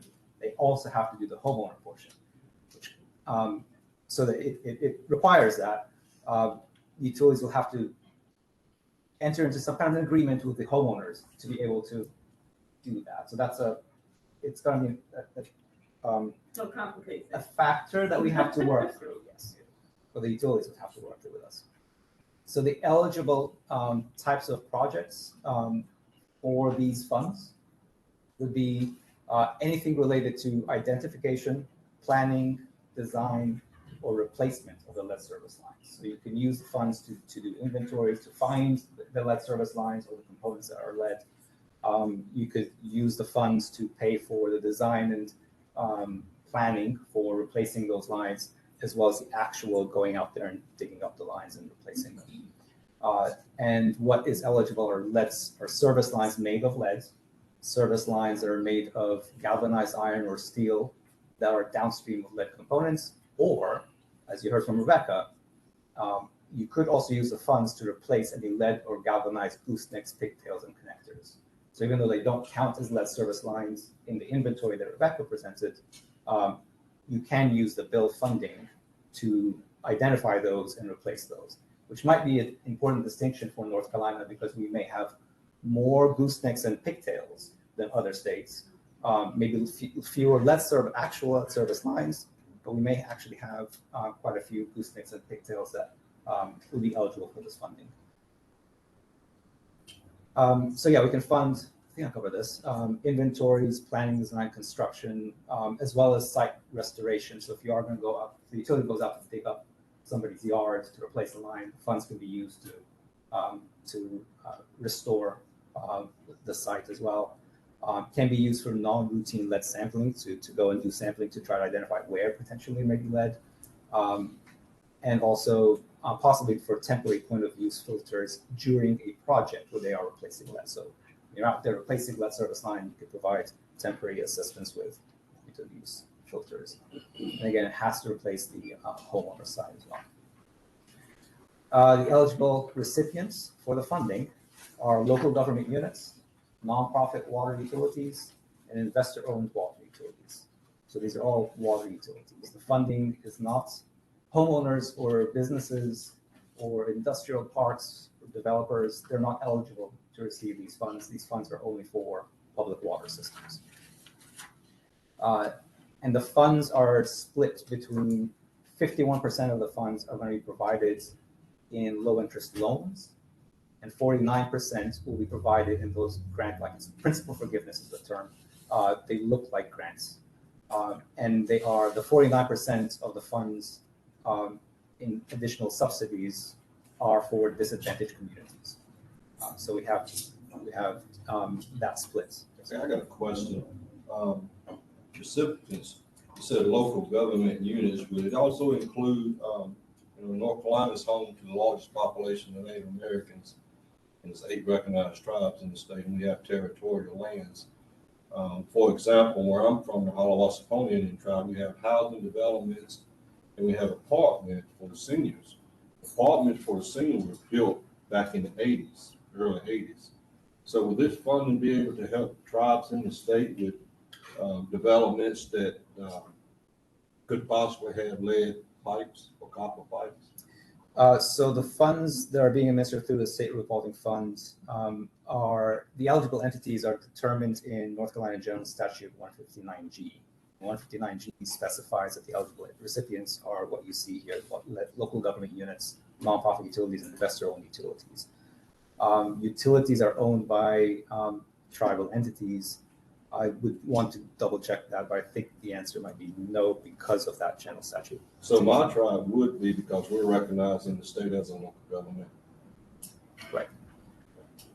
As a local government utility, then your tribe would be.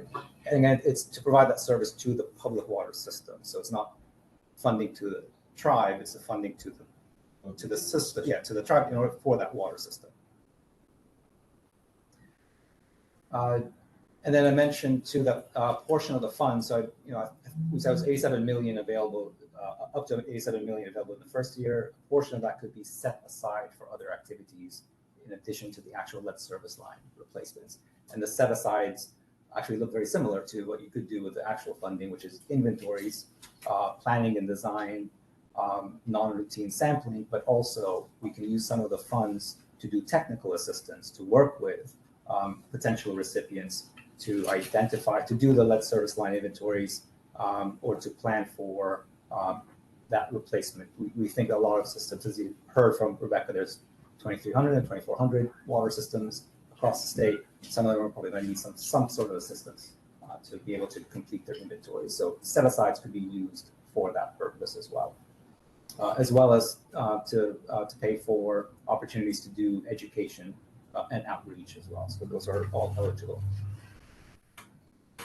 Other key points is that you've heard from Rebecca that all the public water systems must complete their inventories of lead service lines by October 2024.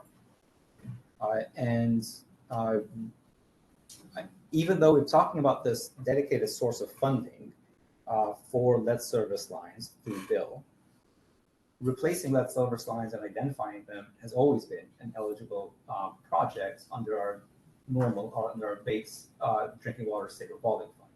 So any utility in previous years and this year could apply for base drinking water SRF to do a project where they would identify and replace lead service lines. So that's ongoing. That's in addition. But then you'd be competing against, or they would be competing against other types of projects that are competing for that drinking water SRF. So the benefit of the bill lead service line funding is it's a dedicated source just for this, so you're not competing against other types of projects. I'm sorry. We need to allow them to finish. And then, so what's needed in order to make this new funding program work? We as a state agency need to develop a project solicitation process to identify who out there needs a project, develop an actual project list, an intended use plan, which explains to the public and to EPA how we intend to use those funds with a public review period. And then once all that is complete, then we as a state would apply to EPA for the capitalization grant each year. I'll just very briefly mention there's a new procurement requirement or domestic preference, procurement preference that does apply to these funds. Any local government or any utility that receives these funds will have to abide by the Build America, Buy America provisions as well. So our next steps, what we've done so far as a state and where we're going to continue the development of this program. First is that this calendar year, we actually added prioritization for lead service lines for the base drinking water SRF. So we elevated that in terms of the base SRF program. to do the inventories and to do replacements as well. And we've solicited applications, and as you've heard from the Secretary Advisor, we just closed the application round. And it looks like we've actually received some applications to do that with our base SRF funding. We applied as a state for the base SRF, the first year of bill funding for the base SRF, not for the lead service line funding yet. We have to develop that full project list before we submit an application to EPA for that. But when we apply for the base SRF, we set aside some funds from that to do inventories and to identify projects for lead service lines. So it would help us prepare for that lead service line funding. And we're working constantly with Rebecca's group to coordinate between what they need to do to comply with the lead and copper rules, as well as what we have in funding. We're developing a new application process and prioritization specific for the bill lead service line funding, and reviewing whether or not the definition of disadvantaged communities may need to, do we need to expand that? We need to narrow it down. We need to think about, does it make sense for the lead service line potential applicants so that we can use 49% of the funds for disadvantaged communities and make sure that we're prioritizing it appropriately. Once we do all that, then we will solicit applications for lead service line funding specifically, conduct outreach for potential applicants, coordinate with the state agencies and stakeholders to identify and conduct potentially targeted outreach. If we know there's some communities out there that may potentially have lead, we want to reach out to them, let them know about the funding availability to make sure that they're aware of it. So we're working towards developing an intended use plan, as well as project lists. And then we anticipate applying for EPA first bill lead service line funding in the first part of next year, 2023 calendar year. I think these are my slides. So I'm happy to take questions. We have time for one question. May I ask the board members to ask this one question? That if you have other questions, let's collect them and ask Mr. Ascoffin, the doctor, to respond to us in writing, if you wouldn't mind doing that. Mr. Rodriguez. Oh. Your turn. Do you have a question? Yeah, thank you. You have a large population changing here in North Carolina. When you talk about your 5 years reviewing that, within 2 years, things have changed quite a bit. And needless to say, many of them are the Hispanics that come from countries that don't, the quality of life for them does really not exist in the countries they come from. So what's required in a house and outside of it for the water and so forth, they really don't have any opportunity to get anything. Do you have any people that would have educational materials or make an effort before these people are, and the majority of them that I know have been sold houses, just come in and take it, and and it's the best you're going to get. And I was wondering if there was any educational materials that you put out, or you have a phone number or someplace that they can contact in Spanish that would be able to help them before they get stuck with a house that's filled with blood and bad products. Okay, thank you for your question. First, a clarification on something that I heard about the 5 years. Just want to clarify the 5 years. When I'm talking about the 5 years of funding, the bill funds, that $50 billion for water infrastructure, is split up over 5 years. It doesn't mean that it's a 5-year project. We just have 5 years of funding coming to us, and then we can administer it over time. But it's not a 5-year project. You don't apply now and then it's a 5-year project. So I just want to clarify that. I understand, but the allocation of that money usually changes because of population changes and gerrymandering or whatever political thing that gets involved. So with the allocations that we get from EPA, that's determined for drinking water. It's determined based on a survey of all states' infrastructure needs. So every state completes a survey and reports to EPA. EPA looks at all the numbers and allocates accordingly, proportionally to the state's needs. So we're just finishing up that needs survey now, and in 2 years' time, the EPA will have finished their analysis and reallocate it based on that. So it's not based on political decisions. It's based on the data that's provided by all states on what the infrastructure needs for the states are. And the question about the outreach to homeowners, I know that there are some materials that explain the potential dangers, but I would have to defer, I think, to public affairs to help me out with this as far as any kind of departmental-wide information. Since our division and our funding goes directly to local governments and to utilities, our communications are focused on that, are focused on explaining to them what they can do with the funding, how they can apply for the funds, what they can do. And it's all, again, it's all the way up to the home, but can't really do anything inside the home. So, but there, that might be an avenue for us to look at as far as providing additional resources, additional information for homeowners and to residents as well. Thank you. We're going to make an adjustment, and so we're going to be open to questions to continue and save you all having 50 million emails coming from us. So, other questions? I'm concerned about the 49% of the loan forgiveness, believe it or not, to the utility companies. Is there a provision to ensure that they don't pass that along, since you're going to forgive them of that loan, that they don't pass that along to their customers, particularly those that might be in those disadvantaged communities and unable to afford anything else on their utility bill?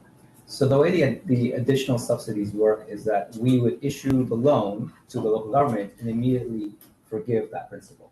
So we'd say, you got $10 million loan. I got that part. I'm concerned about, is there any strings to ensure that they don't turn around and up their rates to those homeowners saying, hey, look, we had to dig up your yard, replace your piping and all that, because the homeowner's not gonna know that they got the money for free.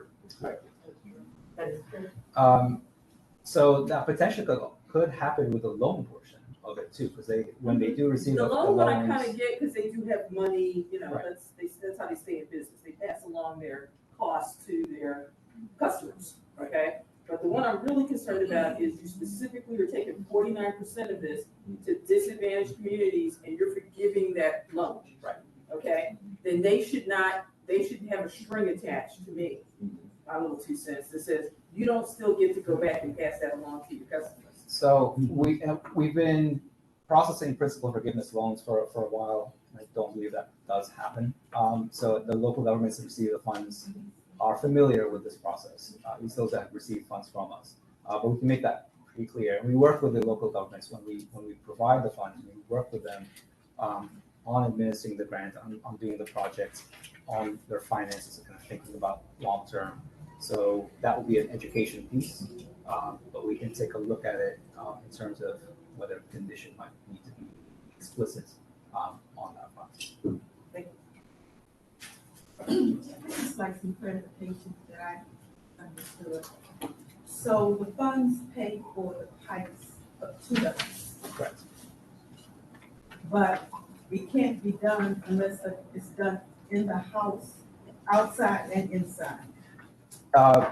No, the funds have to be, if you're going to use the funds, you have to replace the entire service line from the water line up to the house. This portion right here between the water line and the meter is owned by the utility. That has to be replaced, but between the water meter and the home is owned by the homeowner. But the funds have to be used to replace that. Well, that line has to be replaced as well. By the homeowner. No, so the utility would do that replacement. And what about on the inside? So the funds cannot, this lead service line funding cannot be used to replace any plumbing or any. What I didn't understand was, you said something about it couldn't be done on the outside unless the inside is also done. So the utility can't use the funds to replace just their portion if they know that the homeowner's portion of the line has lead in it. If they know that the homeowner's line has lead, they have to replace the entire portion, otherwise they can't use the funds. Okay. But what good is it to do the outside if you don't really get the inside? Is that nothing for the homeowner? What's inside the home will be up to the homeowner. And I talk about homeowners, but this also applies to industries, businesses, any kind of premise. Yeah, this is a simple question. I know that we've had tests on water in the Charlotte school system and found that there's lead in the water in our school systems coming to the water fountains and things like that. Will this help with that as well? So we've had meetings with DHHS to talk about that, about schools and lead in the water. Again, because this funding can only apply with a portion of the lines going, so we can, if schools have identified they've got lead, one thing we can do is go and see if the lines have lead, then the funds will be they'd be eligible for those funds. Inside, if the lead is coming from the faucets or the fountains, that would not be eligible for this funding. But we're trying to explore with DHHS what can be done. Thank you so much. Yeah, thank you for this report. Just to follow up on the chair, Jackson was saying, will there be funds that municipalities can, or grants that municipalities can apply for to help folks in the community pay for what has to be replaced inside the homes? Unfortunately, not with this funding, not with the bill lead service line funding. The funds have to only be used for the lead service line portion outside the home. Can't be repurposed by the local government to try to provide service here. Are there other funds that would address that need? Because we know that that's going to happen. That's one of those where we're trying to work with the HHS and look for other alternatives that we can educate, let the utilities know, to let the homeowners know, maybe put that part of the education materials. But that's. No, but I'm talking about the state of North Carolina helping municipalities to undergird the completion of the lead-free by helping in their own communities to pay for, it's just like weatherization programs that we have locally. I am not familiar with programs right now that exist to do that. Maybe, but we let know me that there'll investigate be that. need. All I'm saying is, Can we look maybe at that? start the conversation so that you're proactive instead of reactive. I think it's a good idea to look into that, see what's out there, and then what can be done to expand it if possible. Knowing that this funding can be used for it, but could there be other sources of funding? Thank you, sir. With the contractors, here in the state of North Carolina, could we dedicate a certain amount for minority contractors?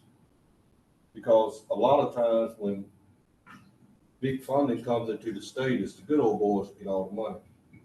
They leave minority people out.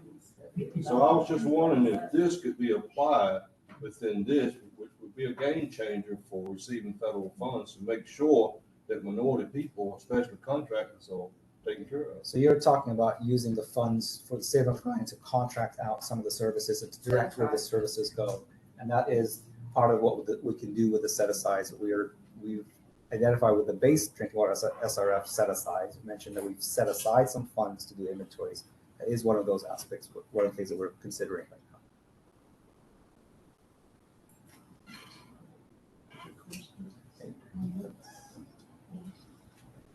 That's sort of a question. Yes, I was going to ask Renee. Is there any way that we can find out what's going on in communities that are impacted by lead?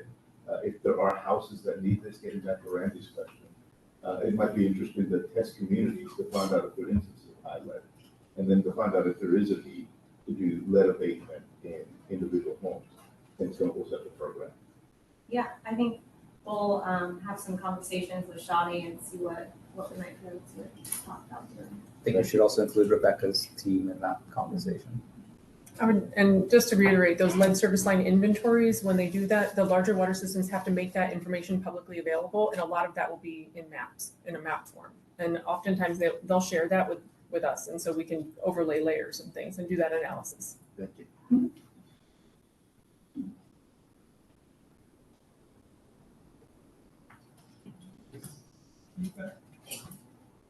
Thank you all. Appreciate it.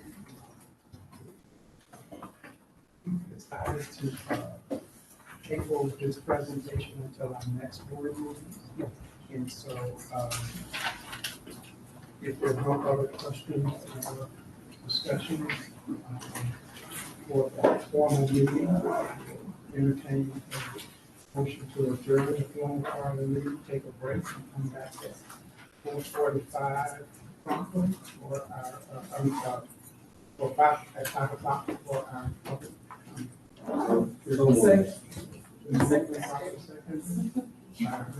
Onset and Mr. Mike Williamson, that we adjourn the formal part of the meeting. I thank you all for being here. For 15-minute break. Snacks and water. Okay, welcome back, everyone. We will now transition to the public comment section of the meeting. Not sure how many people we have this time, but who have signed up, but she will announce the names in the order in which the request was received. She'll also announce who is on deck to comment.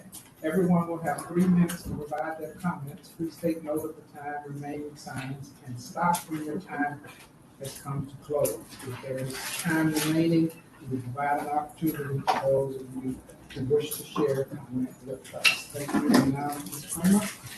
Kramer, we are now ready for public comment. Great. Okay, so I am just going to start with a couple announcements. So one, the sign-up form that people use to sign up online, we're currently having some severe technical issues and we cannot log in and access that. So we are just going to restart the comment sign-up. So if you are online and you wish to speak, we're going to start with those in person. And then if you are online, you will press *3 to raise your hand and we'll get you in line. And then once it is your turn to unmute, you will then have to unmute on your side as well by pressing *6.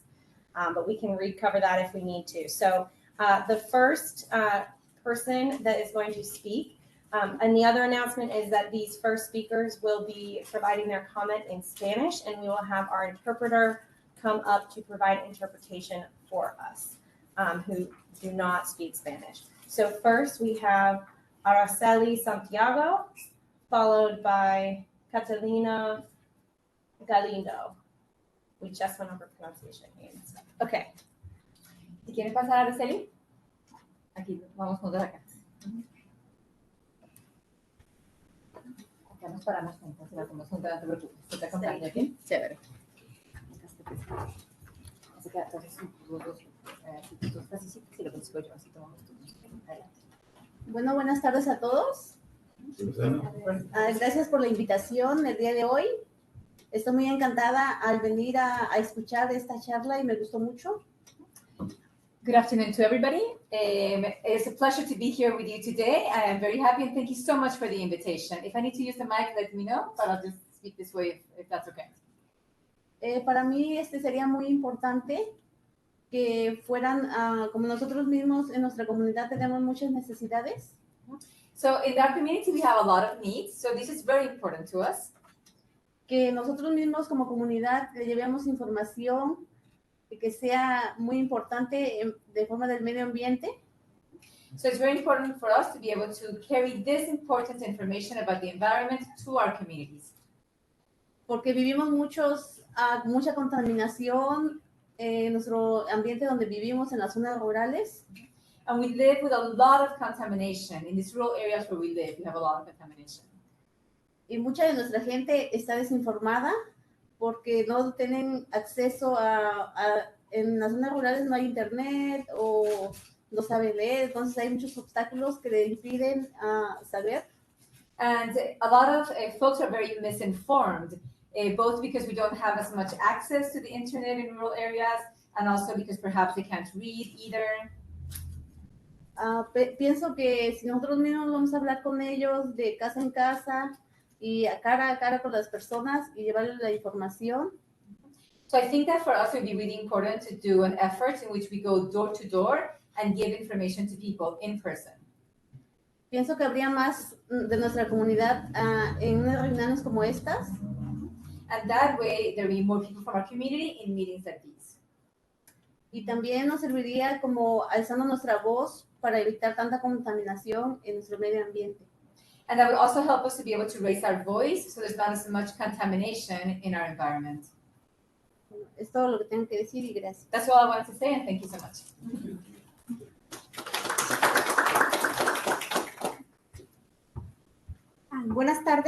Mi nombre es Catalina y gracias por la invitación. Good afternoon, my name is Catalina, and thank you so much for the invitation. Gracias a ustedes porque existen personas que se preocupan por el medio ambiente. Yo no sabía que habían este tipo de reuniones y la verdad es que yo pensé que el ambiente estaba como abandonado, ¿verdad? Pero ahorita me doy cuenta de que ustedes sí están preocupados como para mejorar nuestro ambiente. And really thank you so much for having this type of space, this type of meeting, because to me it felt like we had just forgotten about the environment, like we weren't paying attention to these issues. So for me to know that there are meetings like this, that is really good, to know that you're all very concerned about these topics.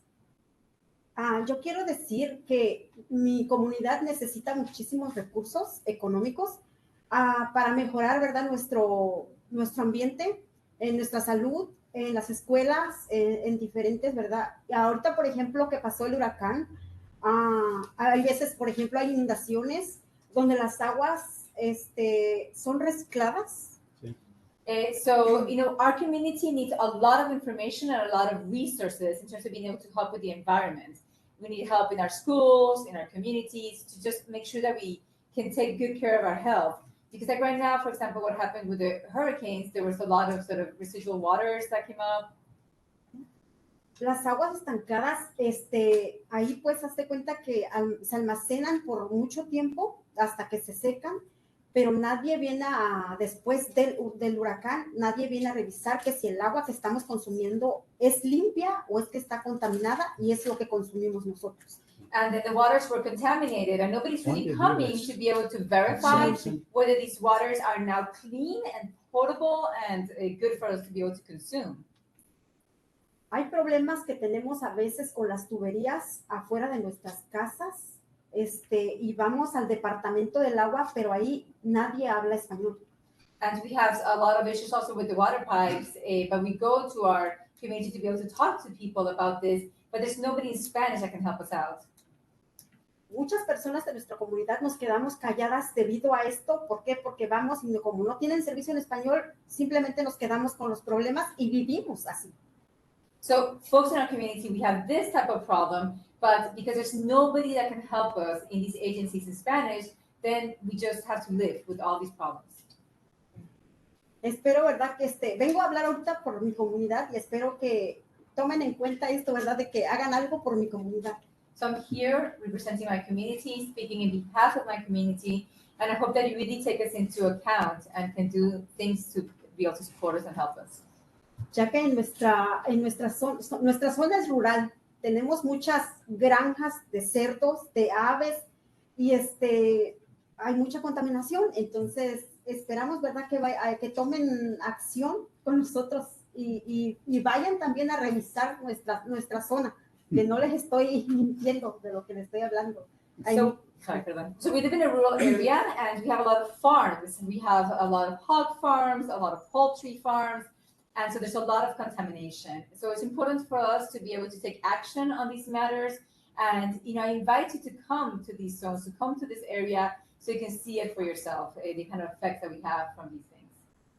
Es todo lo que voy a decir y muchísimas gracias y espero asistir más a estas juntas, ¿verdad? Para aprender y llevarle la información a mi comunidad también. So thank you so much. I've learned a lot and I want to continue to come to these meetings. I continue to learn and be able to take this information to our community.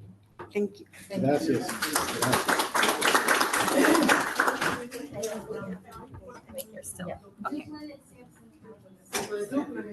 Yeah, Sampson County. Okay, next up we have Ana Flores Dalbo, followed by Liz Maria Caldero.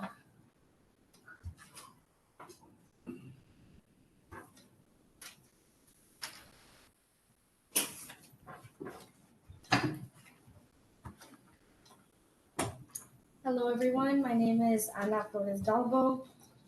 I am sad to see that the Secretary Advisor is not here because I actually met her a couple weeks ago or months ago at the NC Conservation Network conference. And I asked her specifically what they're doing to engage the Latino community and to make sure that they're not stranded on a phone waiting to get in contact with a staff member for hours and minutes while they try to find somebody who speaks Spanish, and her answer was, I don't know. So I wish that she was here so that she could feel a little bit of shame for what she said to me and the fact that she has no idea what the NCDQ is doing to, oh, look, there she is.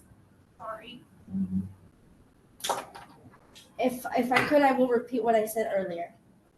I actually met you a couple of months ago at the NC Conservation Network, and I asked you, what are you doing to engage Latino communities? And what are you doing to make sure that Latino or people who speak Spanish are not left on the phone for hours and minutes waiting to get in touch with someone? And your answer to me was, I don't know. And I'm just here to speak on behalf of my community as well. So Executive Order 13166 and Title VI both state in some form that recipients of federal funding, like DEQ, should provide language access services to English language learners and language English proficient individuals. I think I said that wrong, but LEP individuals. They have an obligation to reduce barriers that prevent meaningful access by LEP persons to government services. DEQ needs to do a better job when doing outreach in areas with high Spanish speaker presence, and going to businesses and dropping off flyers is not a good job. That is absolutely terrible, and that is why you do not see Latino presence in meetings where policies and permits and rules are being discussed, because they are not accessible to the Latino community. You need to invest in resources and in people that can speak Spanish within your department, because having an internal translation team that is filled by volunteers is not enough. And I'm sure that you're not paying them or compensating them for the additional duties that they're taking to make sure that Latinos are engaged within NCDQ. And forgive me for taking so many pauses and losing my words, but I'm very upset and I'm very, very ashamed that NCDQ is not doing their job and engaging the Latino community properly. Thank you.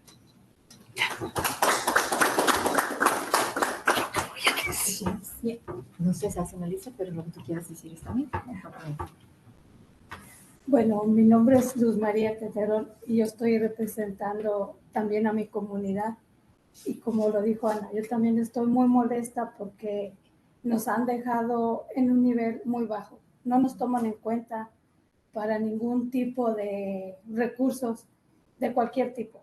Nomás nos dicen, sí les vamos a ayudar, pero nunca hacen bien su trabajo, que entre comillas dicen ellos, no, los hispanos no tienen voz ni voto, y no es así. Muchos. Hi, my name is Luz Maria Caldero, and I'm here also representing our community, our Hispanic community. I agree with what Ana said, and this is very upsetting, because it feels like we're always sort of taken into account at the very end, if at all. So there's no real resources that are coming our way to be able to support us. Perhaps sometimes they say that they're going to be able to give us some assistance, but it doesn't happen, or doesn't happen in the appropriate manner. So it's almost as if you feel like the Hispanic community has no voice and no vote. Y muchos de nosotros tenemos hijos norteamericanos, pero aún así no nos toman en cuenta, porque dicen, no, ustedes por el simple motivo de que hablan español no tienen los mismos derechos que una persona que habla los dos idiomas. Y yo me siento molesta y ofendida por eso. So, we also have children that are born into the U.S. However, in our case, we ourselves are not taken into consideration. It is almost as if because we do not speak English or because we speak Spanish, let's say, that we have no rights. And that is very upsetting. That makes us very upset. Y me gustaría también que nos dieran mucha más información en español, porque habemos muchos que no entendemos el inglés. Tratamos, pero muchas veces no se nos queda. Y que nos dieran más información de qué tratan de hacer en las comunidades rurales referente al medio ambiente. So the ideal would be for us, what we would like is for you to give us more information in Spanish, in our language, because we don't understand enough English. We do try, we're trying to learn English, but it's just very difficult, you know, to learn a different language. So if you could provide more information in Spanish, and in particularly in the rural communities, about the environment and how it's affecting us. Y también les doy las gracias por la invitación que nos hicieron ahora en la comunidad para venir a este tipo de reuniones, aunque sea un poquito para levantar nuestra voz, y que nos vuelvan a invitar para así nosotros llevar más información a nuestra gente. And I also thank you. I thank you for this invitation of being able to come today and at least to give us this opportunity to be able to speak our voice and to be able to take all this information that we're learning into our community. So thank you. Muchas gracias. Eso sería todo. Thank you. That's all for today. Gracias.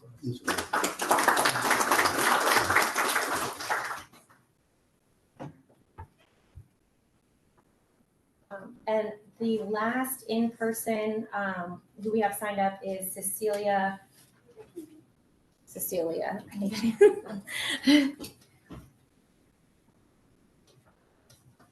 En español o inglés, Cecilia. En español, en español. Hola, buenas tardes. Hi, good afternoon. Mi nombre es Cecilia. My name is Cecilia. Vengo del condado de Sampson. And I am from Sampson County. También vengo representando a mi comunidad. And I am also here representing our community. Gracias por la invitación que nos hicieron. Les agradezco que nos tomen en cuenta en estos eventos. Me doy cuenta que muchas personas están apoyándonos y ayudándonos me fijé en el comentario que él hizo de los latinos y me gusta escuchar que están trabajando por nosotros. Yo sé que no pueden solucionar todos los problemas de la comunidad hispana, pero también sé que pueden comunicarse con más organizaciones que quizás nos puedan ayudar. So thank you so much for the invitation. I really appreciate the opportunity to be able to come here, and it's very nice to see that there are people that are supporting us, that are supporting our efforts. I heard your comments, in regards to the Latino community, and I really appreciate that. I appreciate that you're working for us. I know that we cannot solve all the issues of the Latino communities in one moment, but I appreciate to be able to have these spaces in which we can speak about them. Como les decíamos, nosotros vivimos en una zona rural. Por ejemplo, yo vivo alrededor, hay granjas de pavos o de marranos y todo esto que ellos riegan con las aguas sucias, las aguas rojas de las lagunas, eso todo nos afecta a nosotros, especialmente a los niños, a nuestros hijos. Muchas veces están jugando en el patio y viene ese aroma y entonces todo eso está contaminando a nuestros hijos. Y nosotros no podemos hacer nada y no sabemos a dónde acudir para que nos ayuden. So we do live in a rural area, and there's a lot of farms in our area. There's hog farms and turkey as well. And so they're spraying and they're using water that is dirty, to be able to use in these farms. And that affects our children because our kids are playing outside and this odor, this contaminated odor comes to them. And so it's contaminating the life of our children as well. And we feel like we have nothing to do. Like, what do we do? Who do we go to? Where do we get help? Y también eso les quería pedir a ustedes que si también necesitan de que la comunidad hispana esté más presente en estas reuniones, podemos salir a buscar personas que también quieran venir y compartir con ustedes o hacernos notar más como comunidad hispana. And I also wanted to let you know or ask, that if you need the Latino community to be more present, to be present at meetings like this one, we can go out and invite people in the community to come also and to represent the community and to participate. También les quiero comentar que el idioma para nosotros no es imposible aprender inglés, mas nosotros tenemos un trabajo porque venimos a trabajar y muchas veces no tenemos el tiempo para trabajar y estudiar, pero tratamos también de hacerlo, también nos esforzamos, no crean que nomás vinimos a que nos interpreten, tratamos de hablarlo un poco, pero para esto, para que nos entiendan mejor, preferimos que nos interpreten y les agradecemos que estén ellos para interpretarnos. So in terms of the language, it's not impossible to acquire a new language, and we are trying. The reality that happens is that we come here to work, and so we have to work, and then you have to study, And then that just becomes very difficult in terms of making it happen. But we are trying. I don't want you to think that we're not trying to do sort of our part in that regard. But we do appreciate that you are providing interpretation, because there are moments that these things are very complicated to express. So to be able to express them through an interpreter does help us out, and we do appreciate that you're providing that assistance for us. Okay, yo sé que esta junta también es para ver lo del medio ambiente, pero yo les comentaba que quería comentar a ustedes, por ejemplo, el problema que hay en nuestras escuelas rurales, que ahí no nos dan un intérprete para los padres de familia que no hablamos el idioma inglés. Entonces nosotros muchas veces no entendemos lo que sucede en las escuelas de nuestros niños. So I do know that this meeting, is about the environment, but I did want to quickly say another problem, which is that in our rural schools, there's no interpretation that's being offered. So if we don't speak English, then we have no way of connecting to our schools and to our children's education, and that's a big problem. Otro de los problemas que estamos viendo, por ejemplo, cuando pasa un huracán o un desastre natural, no hay una agencia que nosotros podamos comunicarnos en el idioma español. Entonces, muchos de nosotros, de los hispanos, nos quedamos con el problema que sucede. Por ejemplo, se nos destruyó la casa, se nos inundó, le pasó algo y nosotros llamamos a una agencia, pero no hay una persona que nos conteste en inglés.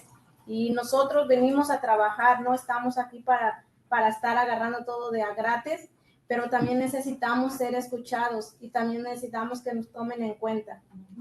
Another problem that happens is that when it's a natural disaster, such as a hurricane, there's no agency that we can contact in terms of getting some type of assistance in Spanish.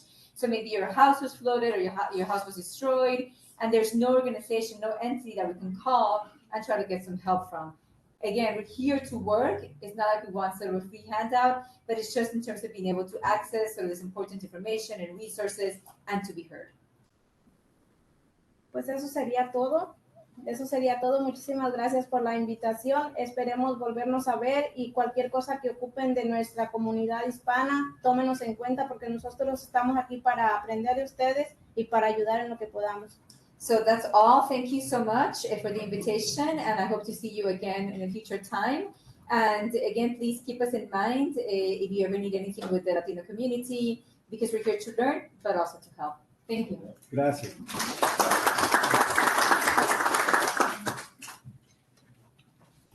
Okay, that was all that we had signed up in person. Is there anyone else in person that wanted to give comments? No? Okay, so we are going to transition to online. We have two. We have a caller whose phone number starts 910620. If Josh would unmute them.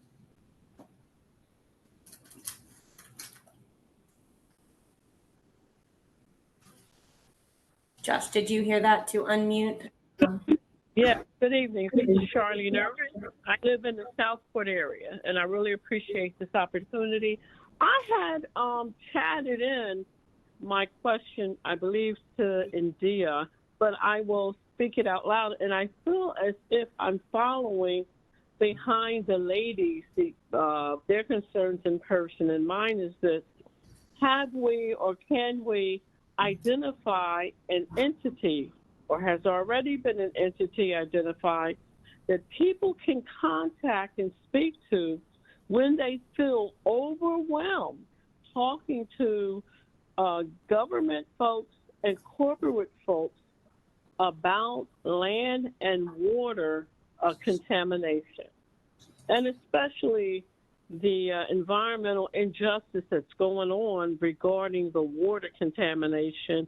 I've attended sessions and I look at people like we feel overwhelmed and that we heard the same thing leaving out that we heard going in, and a language barrier with all the work to touch base with people. A language barrier can be governmentese, and I'm not trying to pick, I'm just sharing from the position of regular people and hearing the processes that's been supported for people to link with regarding water contamination.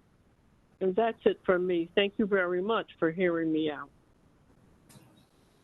Thank you. And next we have We have a commenter whose phone number is 828-777.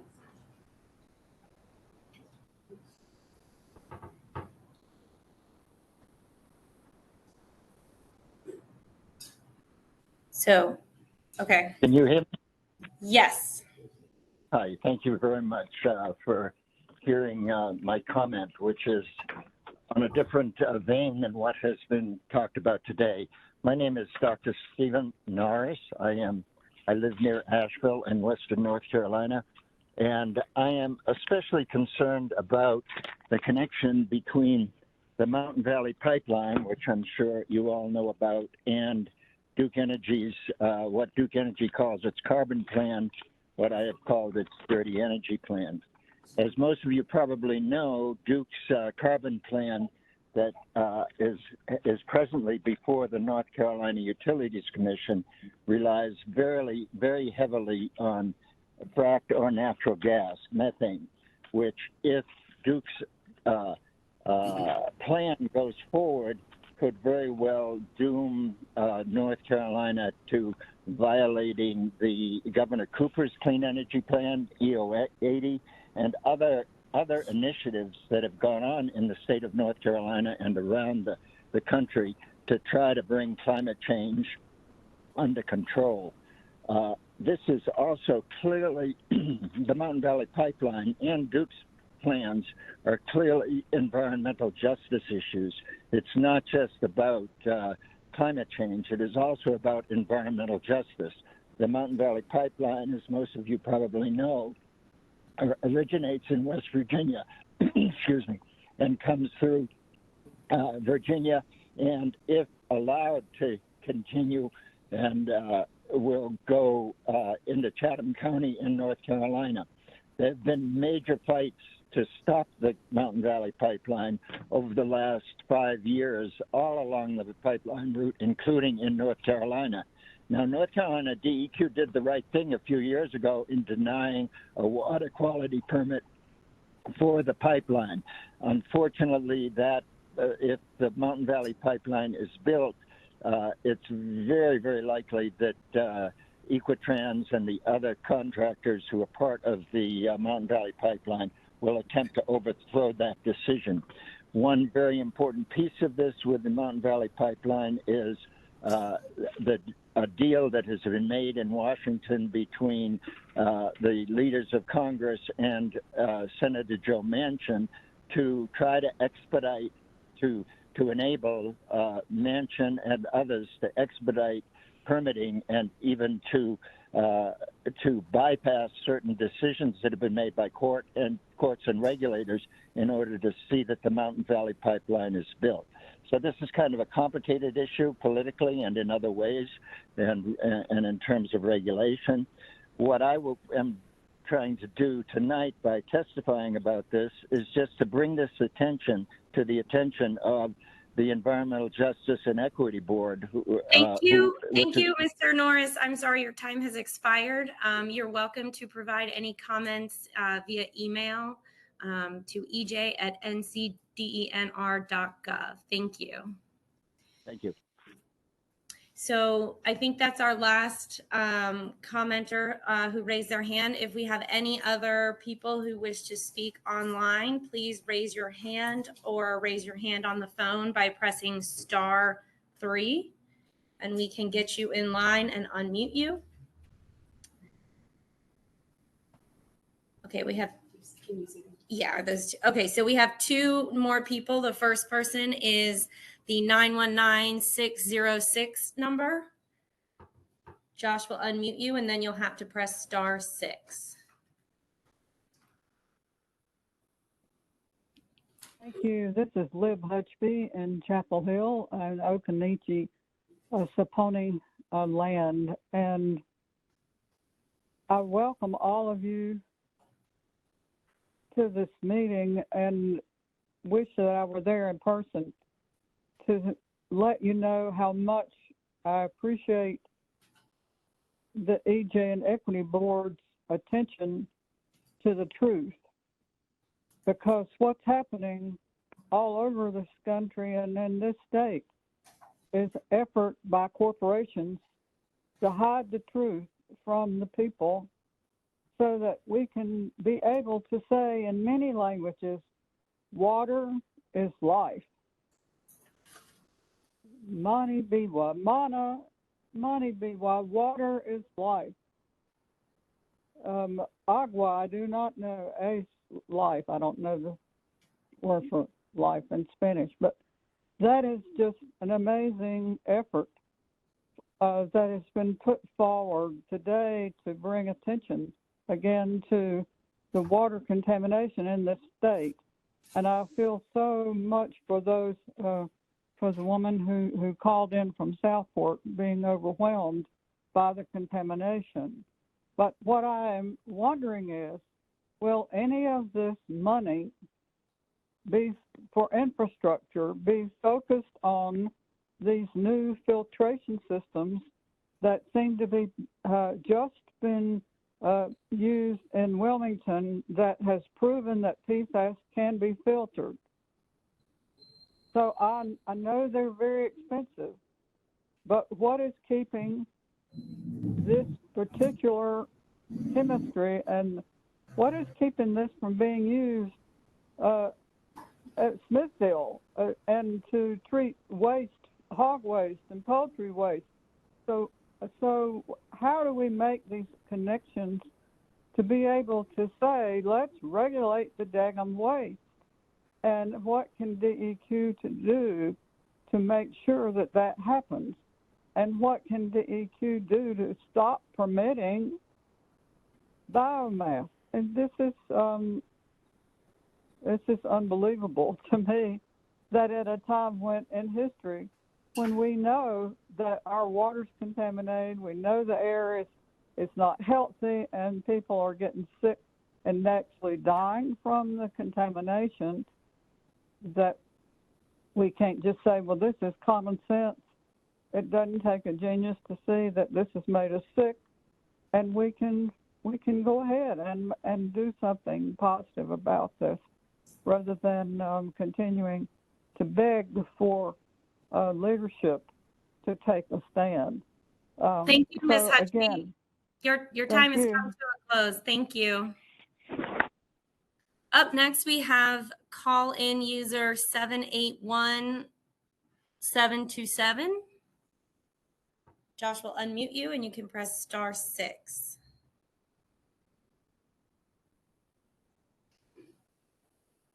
Hello. Hi, we This can is hear Kathy. you. Thank you. This is Kathy Buckley. I'm director of organizing for the North Carolina Alliance to Protect Our People in the Places We Live, APPLE.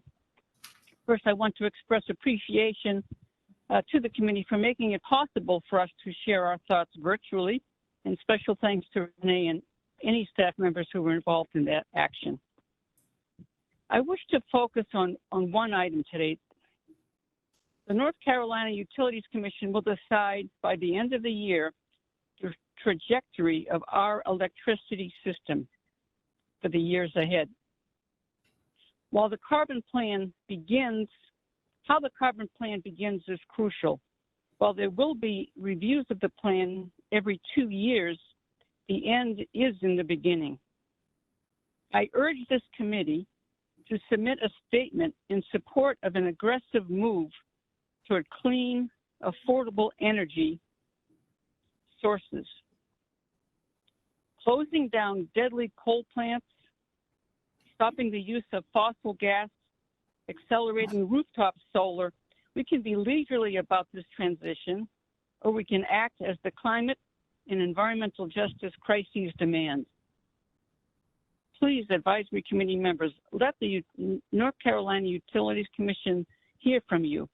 You play a unique, powerful role in our state. Thank you. Thank you. Up next, we have Ms. Maple O.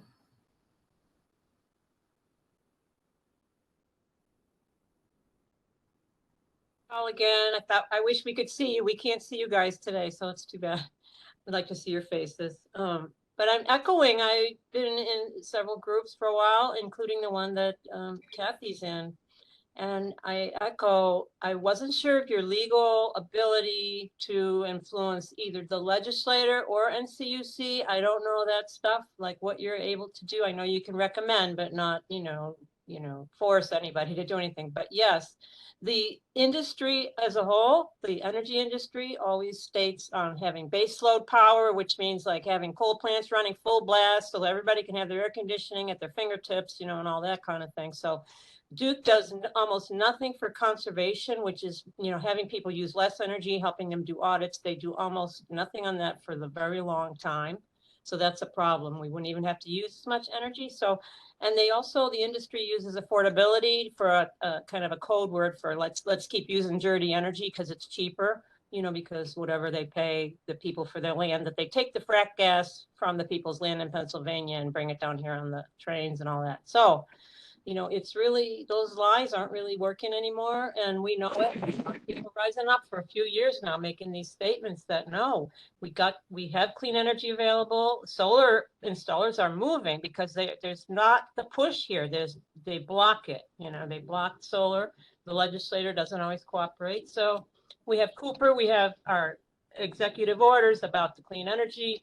Everyone wants it. And so I'm asking you guys to, I'm sorry, I'm so informal, you guys, you're women too, but it's a school term, you guys, sorry, to encourage NCUC and or the legislator to stop blocking and playing games. Well, that's the legislature, and push through affordable energy, clean energy, which is a total EJ issue, both where the energy comes from, which is poor people of color and poor areas of Appalachia and Pennsylvania, where they're already overloaded, and where the energy goes and is, burned the most, as we know, like the coal plants, which are very slowly closing.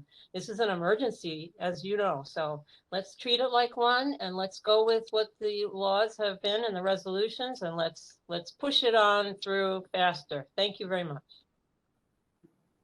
Thank you. That is all we have. One last call, *3, if you want to raise your hand and provide any comments. All right. We have no other hands that are raised, so I'll pass back to you. Thank you so much. Thank all of you. Took the time to share with us your thoughts and views and perspectives. We're grateful to you. And if you have written comments that you would like to submit, we would welcome doing that as well. Are there any last concluding thoughts from the board?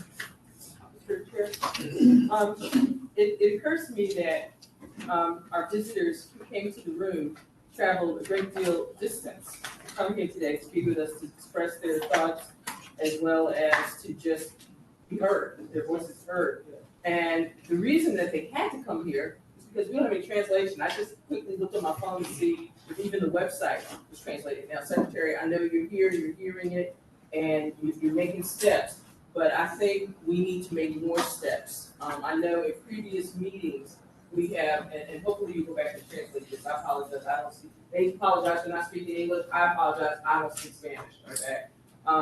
But in previous meetings, we have been concerned and have expressed our concerns about particularly the undocumented community, the Latinx community that have been, that are hiding in the shadows when it comes to environmental injustice. And so I just wanted them to know, I appreciate you coming. We haven't forgotten you, even when you're not in the room, but thank you for making the extra effort to come. Can that be translated? Because I think the last. Yeah, they're translating. Okay, oh, good. Chairman Johnson, if I may. Yes, ma'am. Our website does have a Google Translate function for all pages, and then for upon request, we can translate additional items. And the fact that just me checking real quickly, I didn't see that and didn't know it means we got to do better. Thank you. Okay.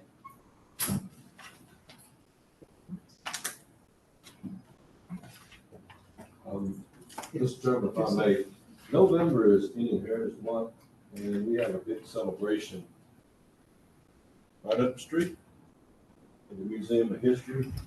All 8 tribes from the state and other indigenous people here in North Carolina, Latino, everybody we're gonna share our culture with the visitors. So you're invited to come out. I guarantee you have a great time. And once you taste fried bread, you're hooked. When is it? I think it's, I'll have to find out. I'll see. Send us all. I had a college rap a couple of months ago. Did you? Yeah, pretty good. That's a long one.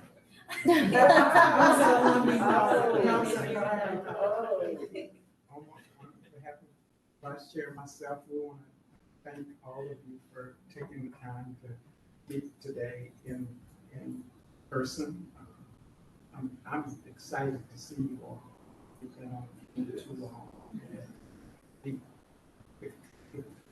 The main key takeaway today is that we are in the people business, and being upfront and close and hearing and being able to exchange ideas and hear views from the community, I think makes this work all worthwhile. So thank you all for it.